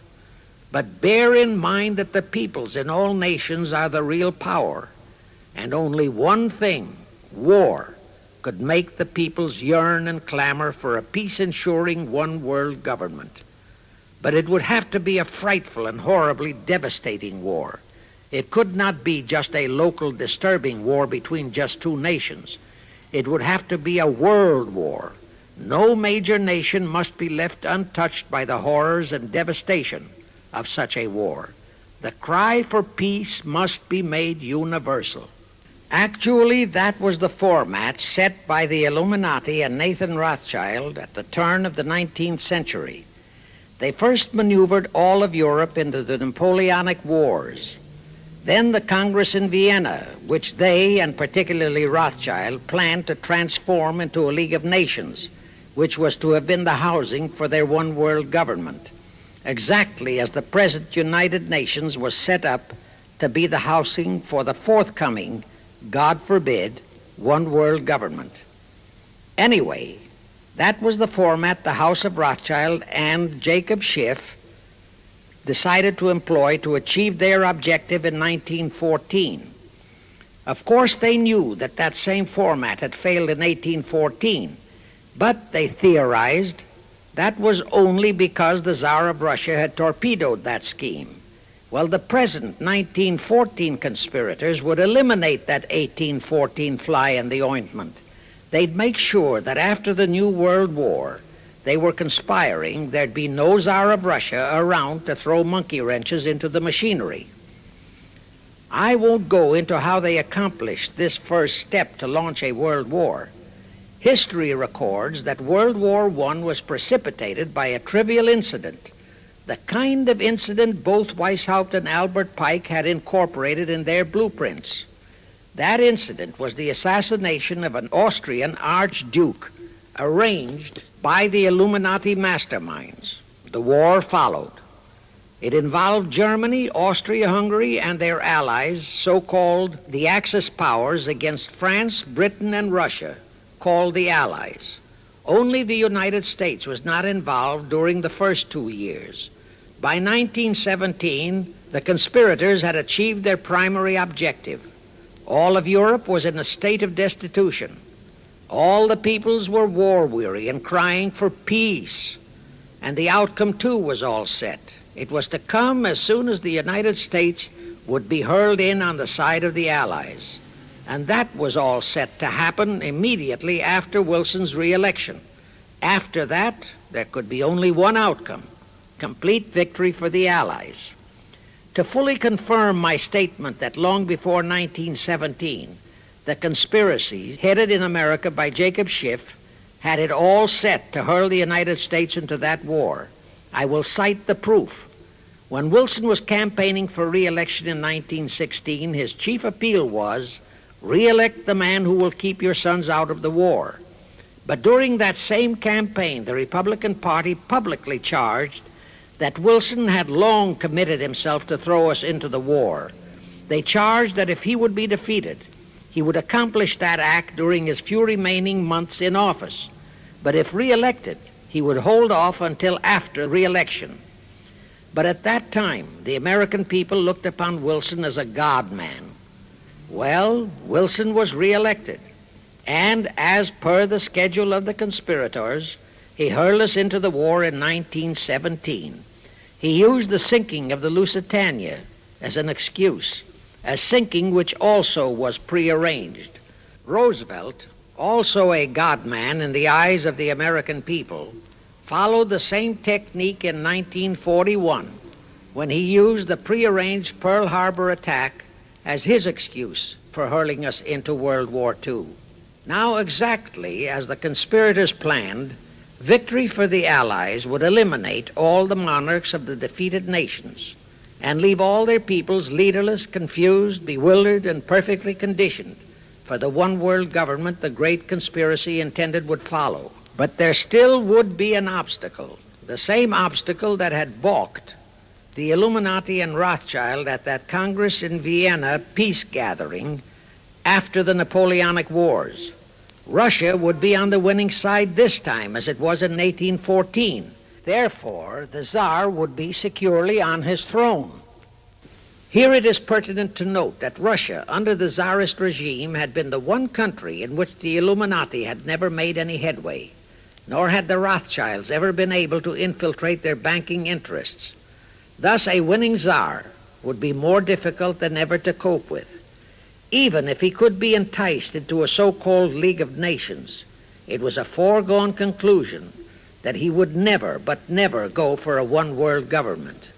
So even before the outbreak of World War I, the conspirators had a plan in the making to carry out Nathan Rothschild's vow of 1814 to destroy the Tsar and also murder all possible royal heirs to the throne.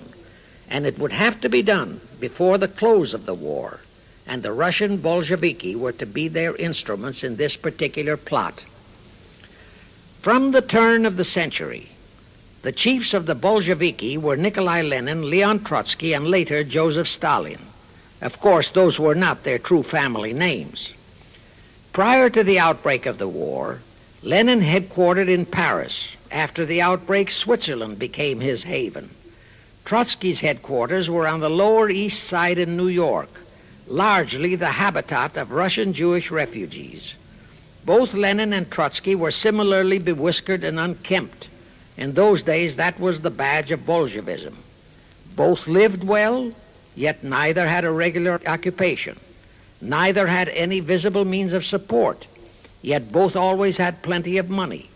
All those mysteries were solved in 1917. Right from the outset of the war, strange and mysterious goings-on were taking place in New York. Night after night, Trotsky darted furtively in and out of Jacob Schiff's palatial mansion. And in the dead of those same nights, there were gatherings of hoodlums of New York's Lower East Side, all of them Russian refugees, at Trotsky's headquarters, and all were going through some mysterious sort of training process. But it was all shrouded in mystery. Nobody talked, although it did leak out that Schiff was financing all of Trotsky's activities. Then suddenly Trotsky vanished. So did approximately 300 of his trained hoodlums. Actually, they were on the high seas in a Schiff-chartered ship bound for a rendezvous with Lenin and his gang in Switzerland. And on that ship was $20 million in gold, the $20 million Schiff provided to finance the Bolsheviki takeover of Russia. In anticipation of Trotsky's arrival, Lenin prepared to throw a party in his Switzerland hideaway. Men of the very highest places in the world were to be guests at that party. Among them were the mysterious Colonel Edward Mandell House, Woodrow Wilson's mentor and palsy-walsy, and more important, Schiff's special and confidential messenger. Another of the expectant guests was Warburg of the Warburg banking clan in Germany, who were financing the Kaiser, and whom the Kaiser had rewarded by making him chief of the secret police of Germany. In addition, there were the Rothschilds of London and Paris, also Litvinov, Kaganovich, Stalin, who was then head of a train and bank-robbing gang of bandits. He was known as the Jesse James of the Urals. And here I must remind that England and France were then long in war with Germany, and that on February 3, 1917, Wilson had broken off all diplomatic relations with Germany. Therefore, Warburg, Colonel House, the Rothschild, and all those others were enemies. But of course, Switzerland was neutral ground where enemies could meet and be friends, especially if they had some scheme in common. That Lenin party was very nearly wrecked by an unforeseen incident. The Schiff-chartered ship on its way to Switzerland was intercepted and taken into custody by a British warship. But Schiff quickly rushed orders to Wilson to order the British to release the ship intact with the Trotsky hoodlums and the gold. Wilson obeyed. He warned the British that if they refused to release the ship, the United States would not enter the war in April as he had faithfully promised a year earlier. The British heeded the warning. Trotsky arrived in Switzerland, and the Lenin party went off as scheduled. But they still faced what ordinarily would have been the insurmountable obstacle of getting the Lenin-Trotsky band of terrorists across the border into Russia. Well, that's where Brother Warburg, chief of the German secret police, came in. He loaded all those thugs into sealed freight cars and made all the necessary arrangement for their secret entry into Russia. The rest is history. The revolution in Russia took place, and all members of the royal Romanov family were murdered. Now, my chief objective is to establish beyond even a remote doubt that communism, so-called, is an integral part of the Illuminati's great conspiracy for the enslavement of the entire world, that communism, so-called, is merely their weapon and bogeyman word to terrify the peoples of the whole world, and that the conquest of Russia and the creation of communism was in great part organized by Schiff and the other international bankers right in our own city of New York. A fantastic story? Yes. Some might even refuse to believe it. Well, for the benefit of any doubting Thomas, I will prove it by reminding that just a few years ago, Charlie Knickerbocker, a Hearst newspaper columnist, published an interview with John Schiff, grandson of Jacob, in which young Schiff confirmed the entire story and named the figure old Jacob contributed, $20 million. If anybody still has even a remote doubt that the entire menace of communism was created by the masterminds of the great conspiracy right in our own city of New York, I will cite the following historical fact. All records show that when Lenin and Trotsky engineered the capture of Russia, they operated as heads of the Bolsheviki party. Now, Bolshevism is a purely Russian word. The masterminds realized that Bolshevism could never be sold as an ideology to any but the Russian people. So in April 1918, Jacob Schiff dispatched Colonel House to Moscow with orders to Lenin, Trotsky, and Stalin to change the name of their regime to the Communist Party and to adopt the Karl Marx Manifesto as the constitution of the Communist Party. Lenin, Trotsky, and Stalin obeyed. And that year of 1918 was when the Communist Party and the menace of communism came into being. All this is confirmed in Webster's Collegiate Dictionary, 5th edition. In short, communism was created by the capitalists. Thus, until November 11, 1918, the entire fiendish plan of the conspirators worked perfectly. All the great nations, including the United States, were war-weary, devastated, mourning their dead. Peace was the great universal desire. Thus, when it was proposed by Wilson to set up a League of Nations to ensure peace, all the great nations, with no Russian Tsar to stand in their way, jumped on that bandwagon without even stopping to read the fine print in that insurance policy. That is, all but one, the United States, the very one that Schiff and his co-conspirators least expected would balk. And that was their one fatal mistake in that early plot. You see, when Schiff planted Woodrow Wilson in the White House, the conspirators assumed that they had the United States in the proverbial bag. Wilson had been perfectly built up as a great humanitarian. He supposedly became established as a God-man with the American people. There was every reason for the conspirators to have believed that he would easily hornswoggle Congress into buying the League of Nations sight unseen, exactly as the Congress of 1945 bought the United Nations sight unseen. But there was one man in the Senate in 1918 who saw through that scheme just as the Russian Tsar did in 1814. He was a man of great political stature, almost as great as that of Teddy Roosevelt, and fully as astute. He was highly respected and trusted by all members of both houses of Congress and by the American people. The name of that great and patriotic American was Henry Cabot Lodge, not the phony of today who called himself Henry Cabot Lodge Jr. until he was exposed. Lodge completely unmasked Wilson and kept the United States out of the League of Nations.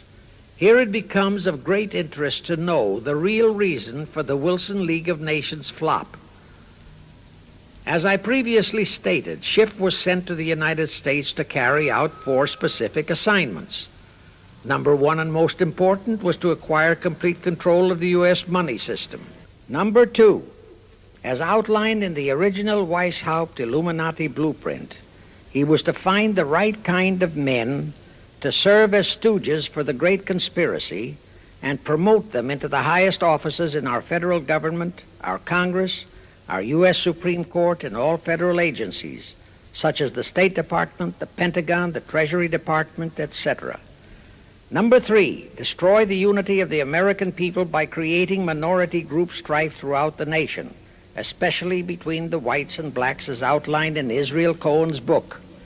Number 4, create a movement to destroy religion in the United States, with Christianity to be the chief target or victim. In addition, he was strongly reminded of the imperative directive in the Illuminati blueprint to achieve full control of all mass communications media, to be used to brainwash the people into believing and accepting all of the maneuverings of the great conspiracy. Schiff was warned that only control of the press, at that time our only mass communications media, would enable him to destroy the unity of the American people. Now then, Schiff and his co-conspirators did set up the NAACP, the National Association for the Advancement of the Colored People, in 1909. And in 1913, he set up the Anti-Defamation League of the B'nai B'rith. Both were to create the necessary strife. But in the early years, the ADL operated very timidly, perhaps for fear of a pogrom-like action by an aroused and enraged American people. And the NAACP was practically dormant because its white leadership didn't realize that they would have to develop firebrand Negro leaders, such as Martin Lucifer King, for one, to spark the then completely satisfied and contented mass of Negroes. In addition, he, Schiff, was busy developing and infiltrating the stooges to serve in all high places in our Washington government and in the job of acquiring control of our money system and the creation of the 16th Amendment. He also was very busy with the organizing of the plot for the takeover of Russia. In short, he was kept so busy with all those jobs that he completely overlooked the supreme job of acquiring complete control of our mass communications media.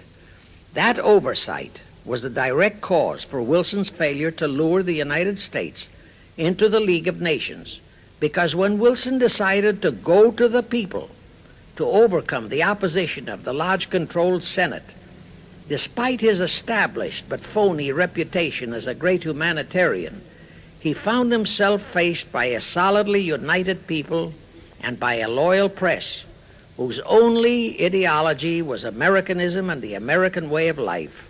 At that time, due to the ineptness and ineffectiveness of both the ADL and the NAACP, there were no organized minority groups, no Negro problems, no so-called anti-Semitic problem to sway the people's thinking. There were no lefts, there were no rights, no prejudices for crafty exploitations. Thus, Wilson's League of Nations appeals fell on deaf ears. That was the end of Woodrow Wilson, the conspirator's great humanitarian. He quickly abandoned his crusade and returned to Washington, where he shortly died an imbecile brought on by syphilis. And that was the end of the League of Nations as a corridor into one world government. Of course, that debacle was a terrible disappointment to the masterminds of the Illuminati conspiracy. But they were not discouraged. As I have previously stressed, this enemy never quits. They simply decided to reorganize and try from scratch again. By this time, Schiff was very old and slow. He knew it.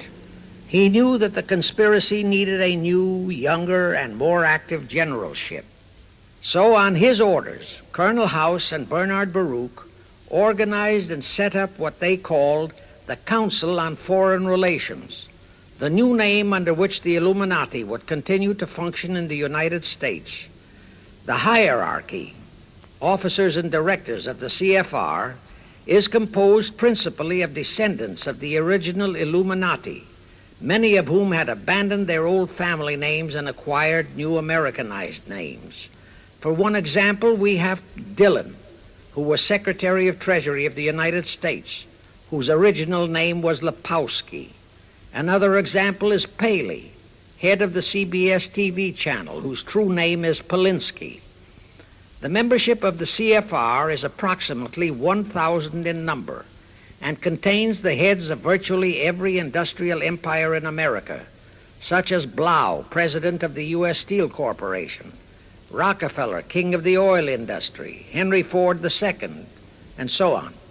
And, of course, all the international bankers, also the heads of the tax-free foundations, are officers and or active CFR members. In short, all the men who provide the money and the influence to elect the CFR chosen presidents of the United States, congressmen, senators, and who decide the appointments of our various secretaries of state, of the Treasury, of every important federal agency, are members of the CFR, and very obedient members indeed. Now, just to cement that fact, I will mention the names of a few of the United States presidents who were members of the CFR. Franklin Roosevelt, Herbert Hoover, Dwight D. Eisenhower, Jack Kennedy. Others who were considered for the presidency are Thomas E. Dewey, Adlai Stevenson, Nixon, and Vice President of a CFR subsidiary, Barry Goldwater.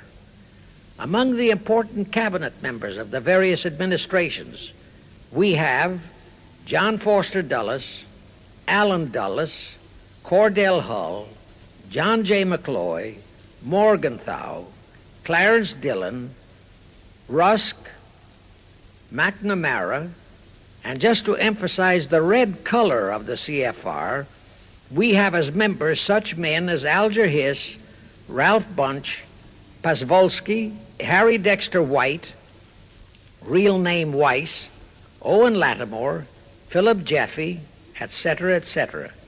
Simultaneously, they were flooding thousands of homosexuals and other blackmailable characters into all the federal agencies from the White House down.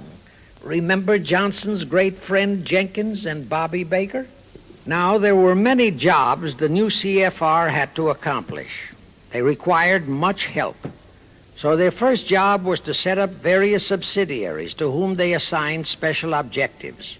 I can't name all the subsidiaries in this recording, but the following are a few. The Foreign Policy Association, FPA, the World Affairs Council, WAC, the Business Advisory Council, BAC, the notorious ADA, Americans for Democratic Action, virtually headed by Walter Reuther, the notorious 1313 in Chicago. Barry Goldwater was, and no doubt still is, a vice president of one of the CFR subsidiaries. In addition, the CFR set up special committees in every state in the Union, to whom they assigned the various local state operations. Simultaneously, the Rothschilds set up similar CFR-like control groups in England, France, Germany, and other nations to control world conditions and cooperate with CFR to bring about another world war. But the CFR's first and foremost job was to get complete control of our mass communications media. The control of the press was assigned to Rockefeller. Thus, Henry Luce, who recently died, was financed to set up a number of national magazines, among them Life, Time, Fortune, and others, which publish USSR in America. The Rockefellers also directly or indirectly financed the Cowles Brothers Look magazine and a chain of newspapers. They also financed a man named Sam Newhouse to buy up and build a chain of newspapers all over the country. And the late Eugene Meyer, one of the founders of CFR, bought the Washington Post, Newsweek, the weekly magazine, and other publications.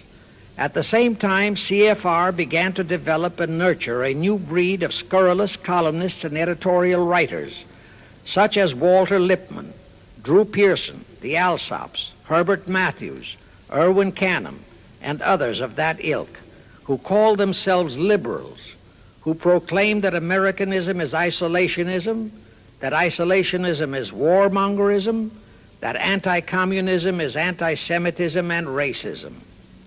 All that took time, of course, but today our entire press, except for some local small-town papers and weeklies published by patriotic organizations, is completely controlled by CFR stooges, and thus they finally succeeded in breaking us up into a nation of quarreling, wrangling, squabbling, hating factions.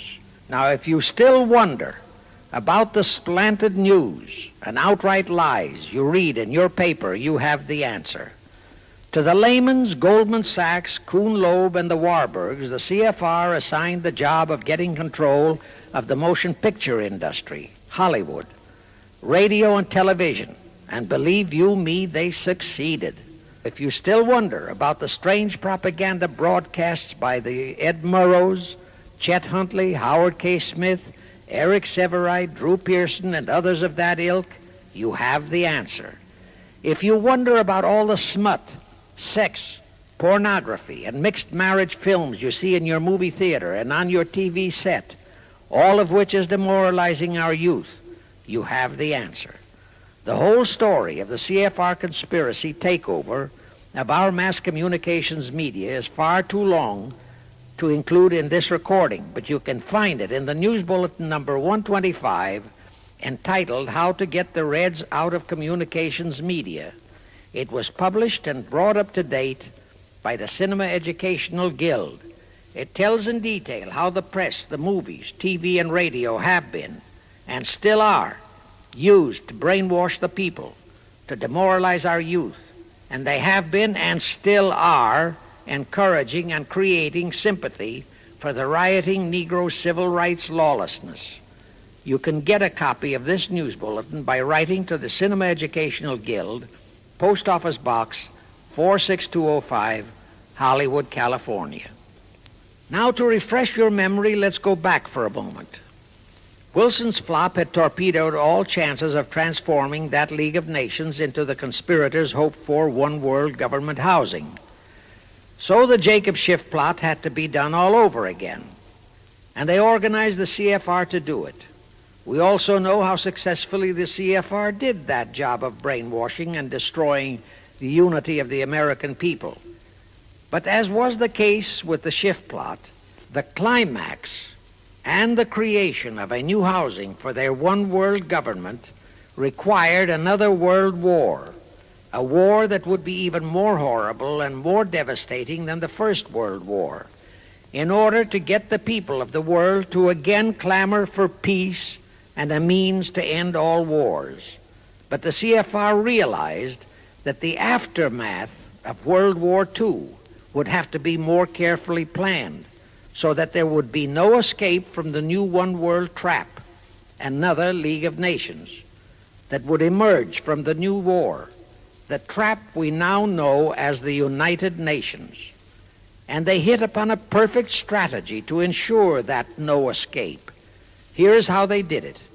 In 1943, in the midst of the war, they prepared the framework for the United Nations, and it was handed over to Roosevelt and our State Department to be given birth by Alger Hiss, Pozvolsky, Dalton Trumbo, and other American traitors, thus making the whole scheme a United States baby.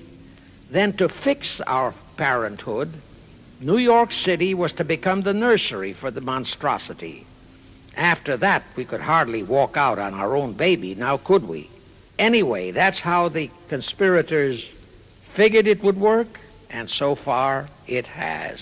And the liberal Rockefeller donated the land for the United Nations building. The United Nations Charter was written by Alger Hiss, Pozvolsky, Dalton Trumbo, and other CFR stooges. A phony so-called UN conference was set up in San Francisco in 1945. All the so-called representatives of 50-odd nations gathered there, promptly signed the charter, and the despicable traitor Alger Hiss flew to Washington with it, elatedly submitted it to our Senate, and the Senate, elected by our people to safeguard our security, signed the charter without so much as reading it. The question is, how many of our senators were even then traitorous stooges of the CFR? Anyway, it was thus that the people accepted the United Nations as a holy of holies and enabled traitor Earl Warren to virtually destroy our Constitution by basing all his traitorous decisions on the UN Charter, thus making that charter virtually our law of the land. However, for all the dirty work that had to be done to solidify the UN, the new housing of the One World plot, they still required the aid of our leaders in Washington. So now I will emphasize the fiendish cleverness of the CFR masterminds. To the vast majority of the American people, our foreign policy for many years has been a complete enigma. Most of us simply can't understand why this great nation is seemingly floundering so helplessly in the art of diplomacy. We can't understand why our leaders are seemingly so confused and bewildered in all their dealings with Moscow, France, and other nations, and with the UN. We always hear them proclaiming that in view of our overwhelming economic and military superiority, we must always lead from strength.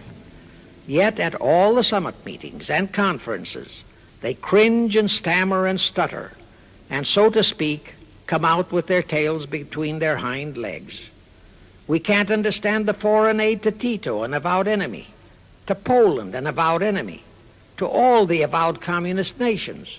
We can't understand why the expenditure of hundreds of billions of dollars has failed to slow down, let alone stop, the march of communism. We are perplexed by the seeming ineptness of the State Department, the Defense Department, the CIA, the USIA, of all our federal agencies. Again and again and again we have been startled, shocked, bewildered, and horrified by their mistakes in Berlin, in Korea, in Laos, in Katanga, in Cuba, in Vietnam. Mistakes that always favor the enemy, never the United States. Under the law of averages, they should have made at least one or two mistakes in our favor, but they never did. What's the answer? The answer is the CFR and the parts played by their subsidiaries and stooges in Washington. Thus, we know that complete control of our foreign relation policy is the key to the success of the entire Illuminati One World plot. Here is the further proof. Earlier, I fully established that Schiff and his gang had financed the Lenin-Trotsky-Stalin takeover of Russia and fashioned its communist regime into becoming their chief instrument to keep the world in turmoil and to finally terrorize all of us into seeking peace in a UN One World government. But the conspirators knew that the Moscow gang could not become such an instrument until and unless the whole world would accept the communist regime as the legitimate, de jure government of Russia. Only one thing could accomplish that: recognition by the United States. The conspirators figured that the whole world would follow our lead, and that's when the Wilson flop very nearly wrecked the entire plot.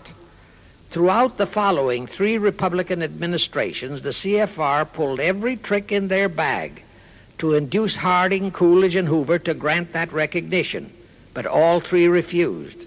As a result, in the late 1920s, the Stalin regime was in dire straits.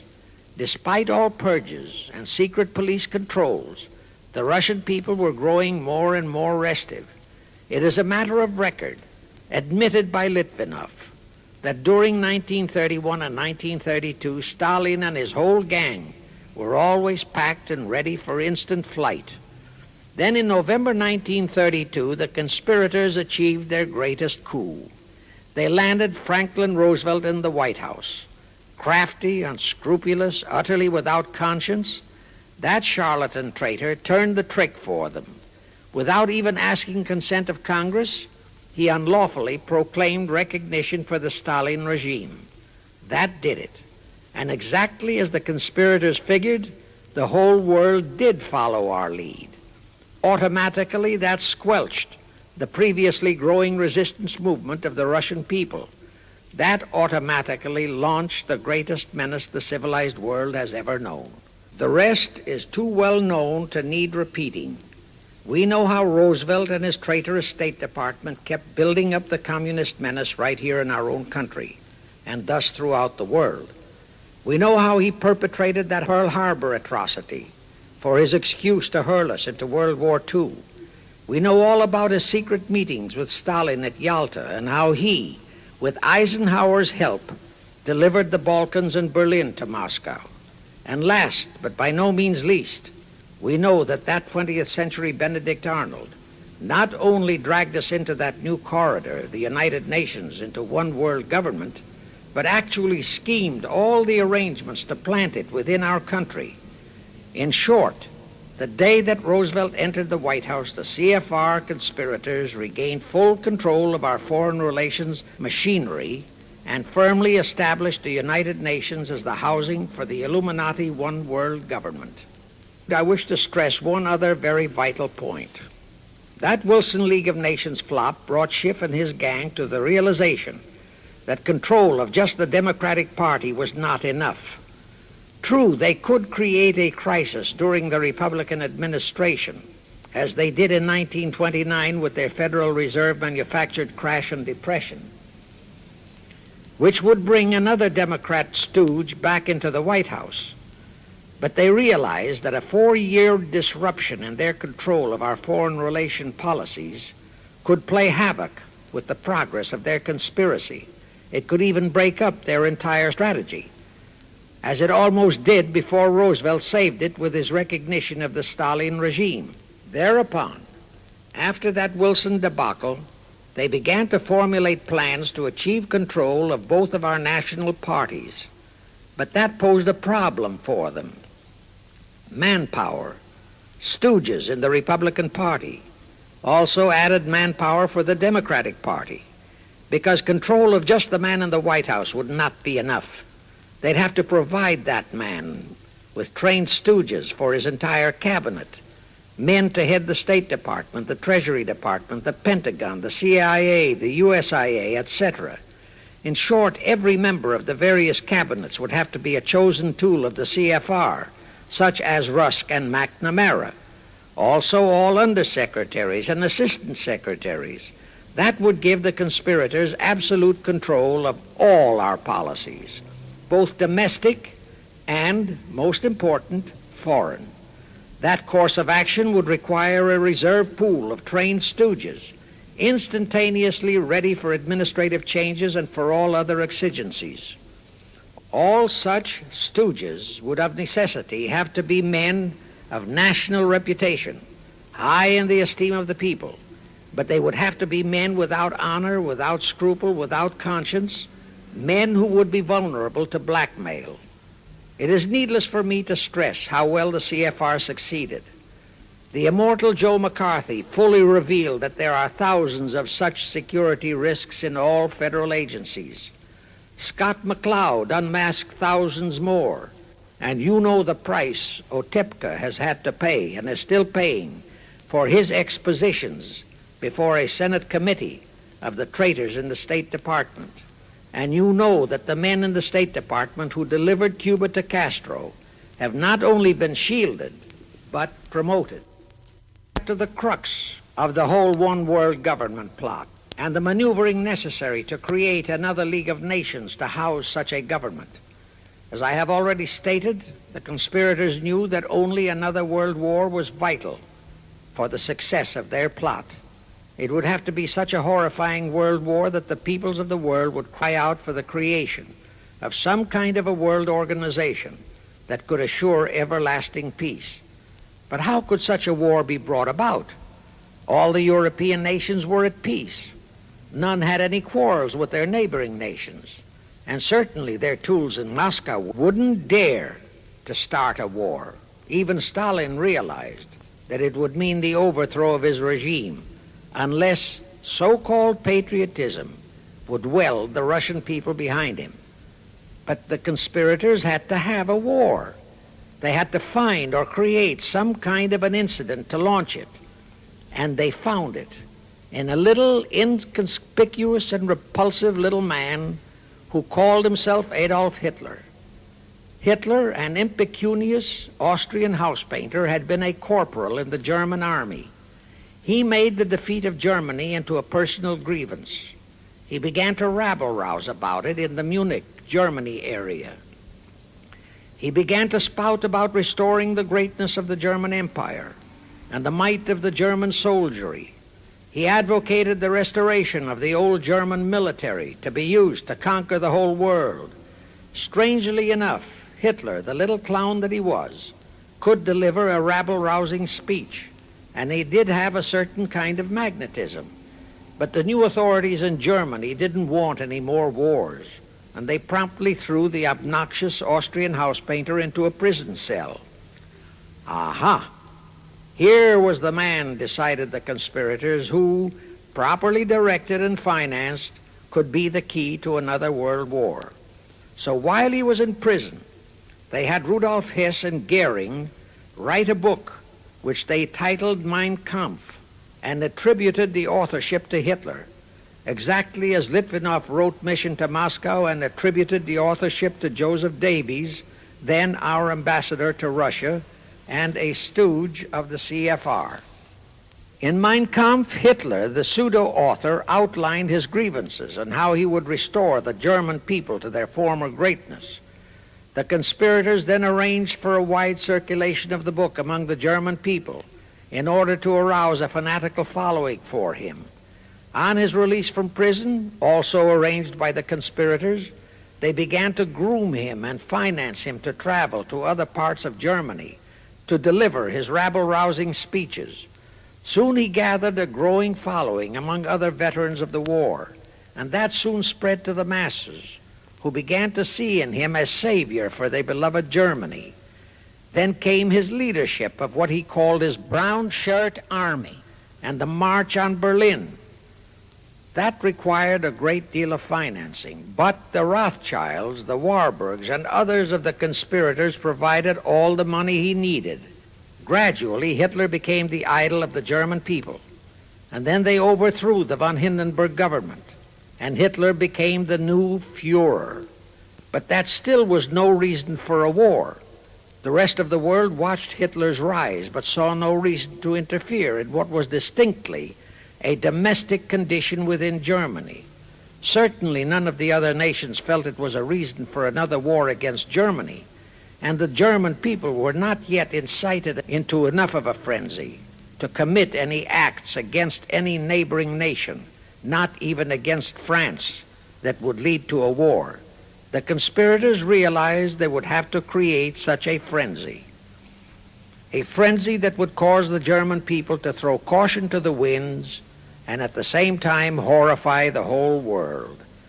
And incidentally, Mein Kampf was actually a follow-up of Karl Marx's book, A World Without Jews. The conspirators suddenly remembered how the Schiff Rothschild gang had engineered the pogroms in Russia, which slaughtered many, many thousands of Jews and created a worldwide hatred for Russia.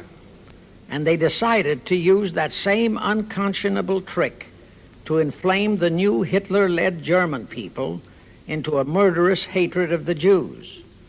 Now, it is true that the German people never had any particular affection for the Jews, but neither did they have an ingrained hatred for them. Such a hatred would have to be manufactured, so Hitler was used to create it.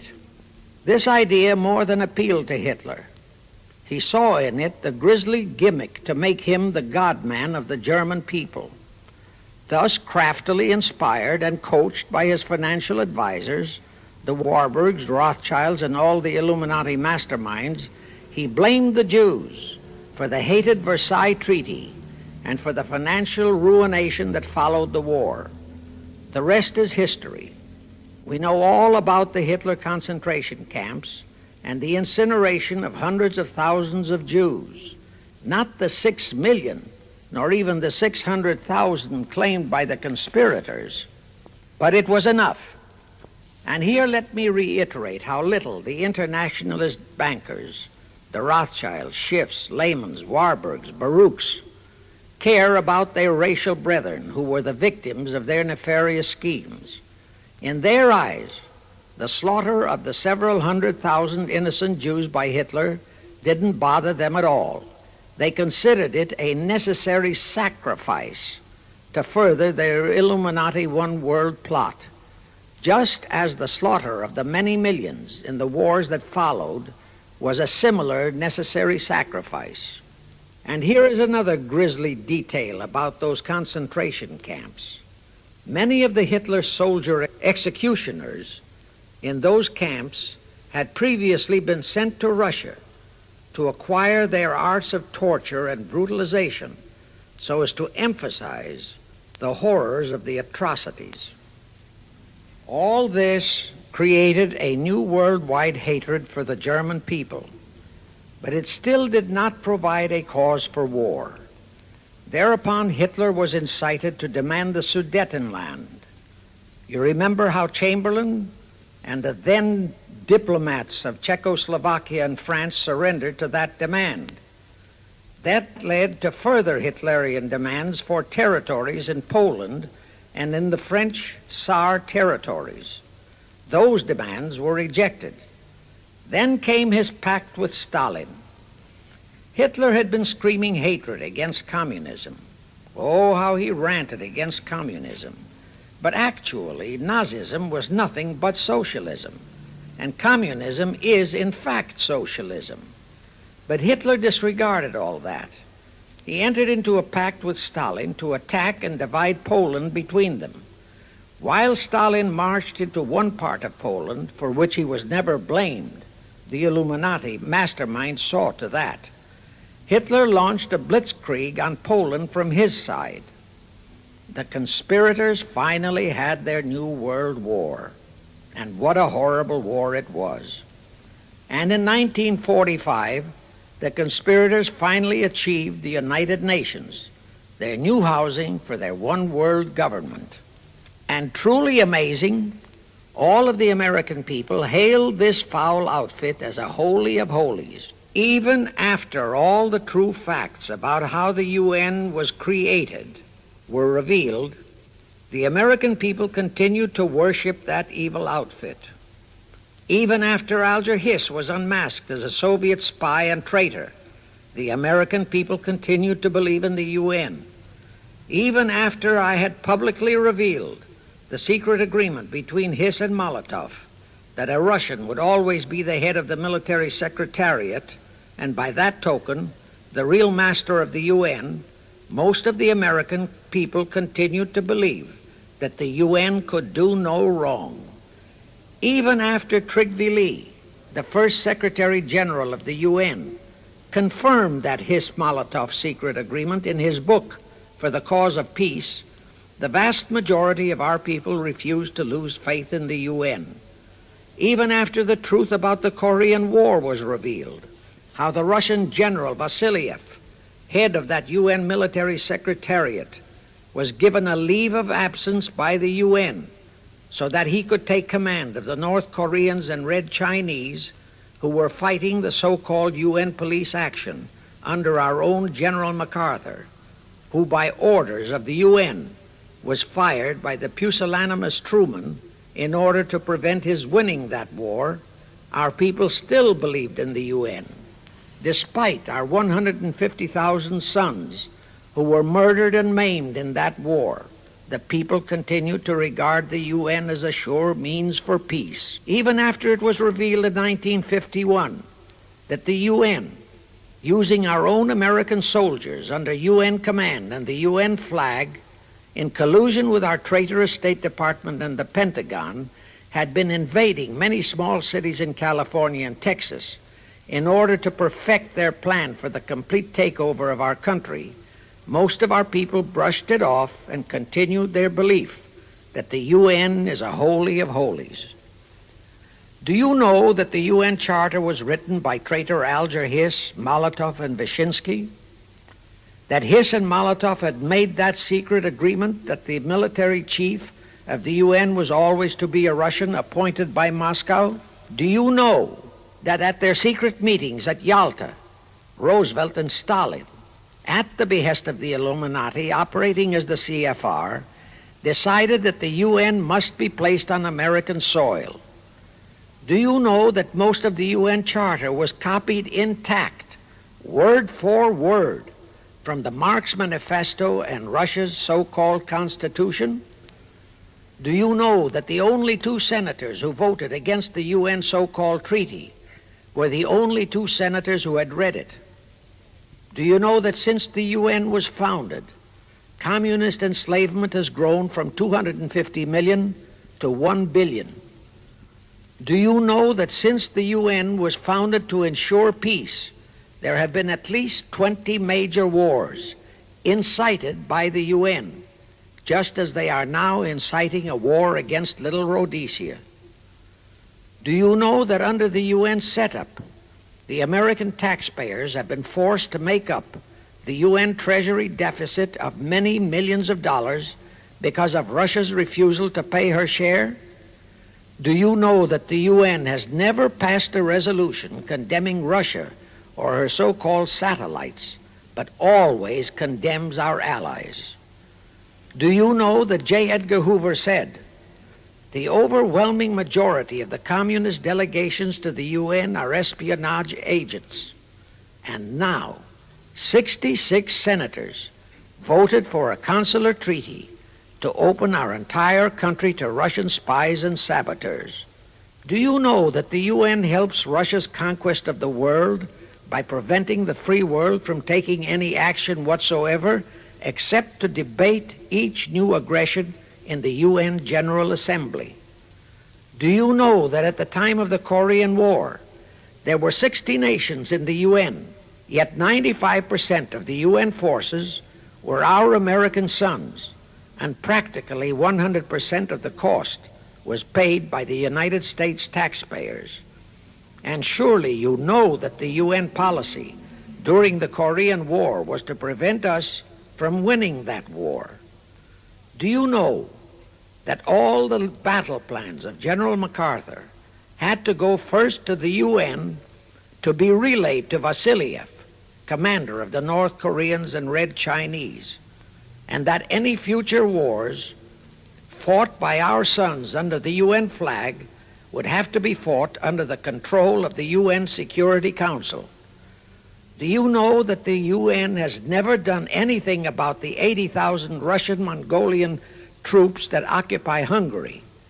Where was the UN when the Hungarian freedom fighters were slaughtered by the Russians?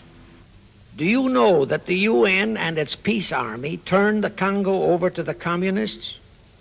Do you know that the UN's own so-called peace force was used to crush, rape, and kill the white anti-communists in Katanga?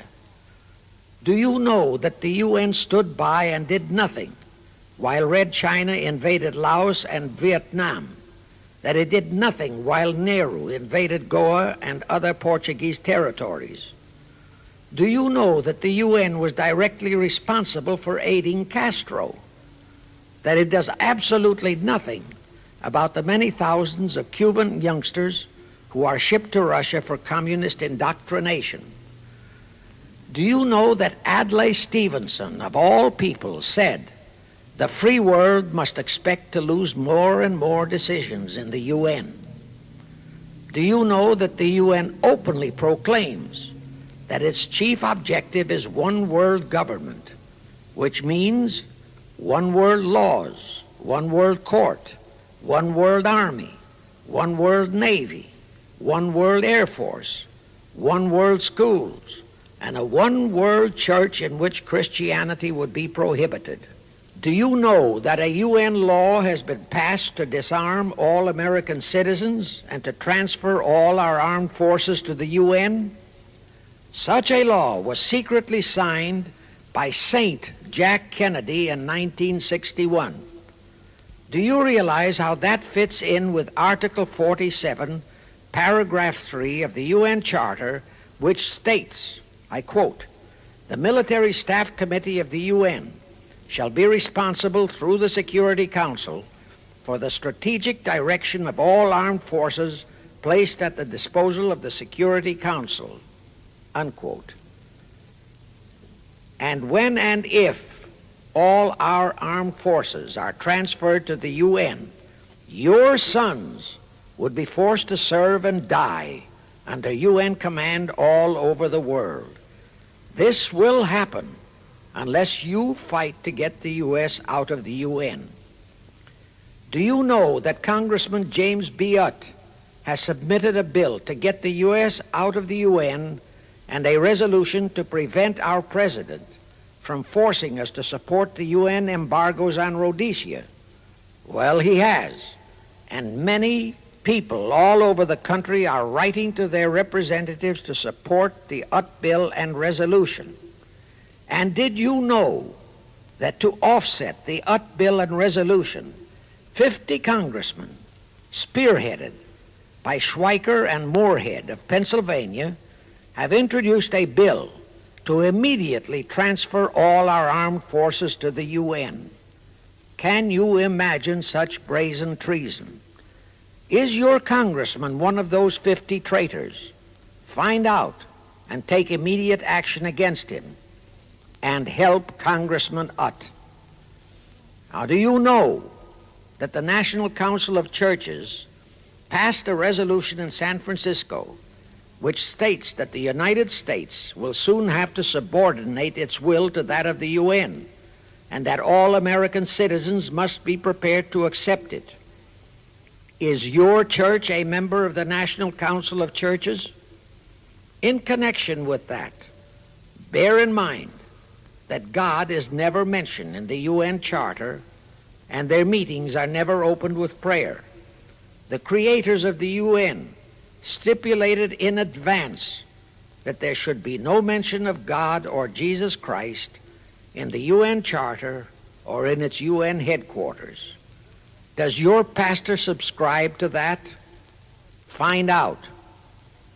Furthermore, do you know that the great majority of the so-called nations in the UN are anti-Christianity? That the UN is a completely godless organization by orders of its creators, the CFR Illuminati. Now, Have you heard enough of the truth about the Illuminati's United Nations?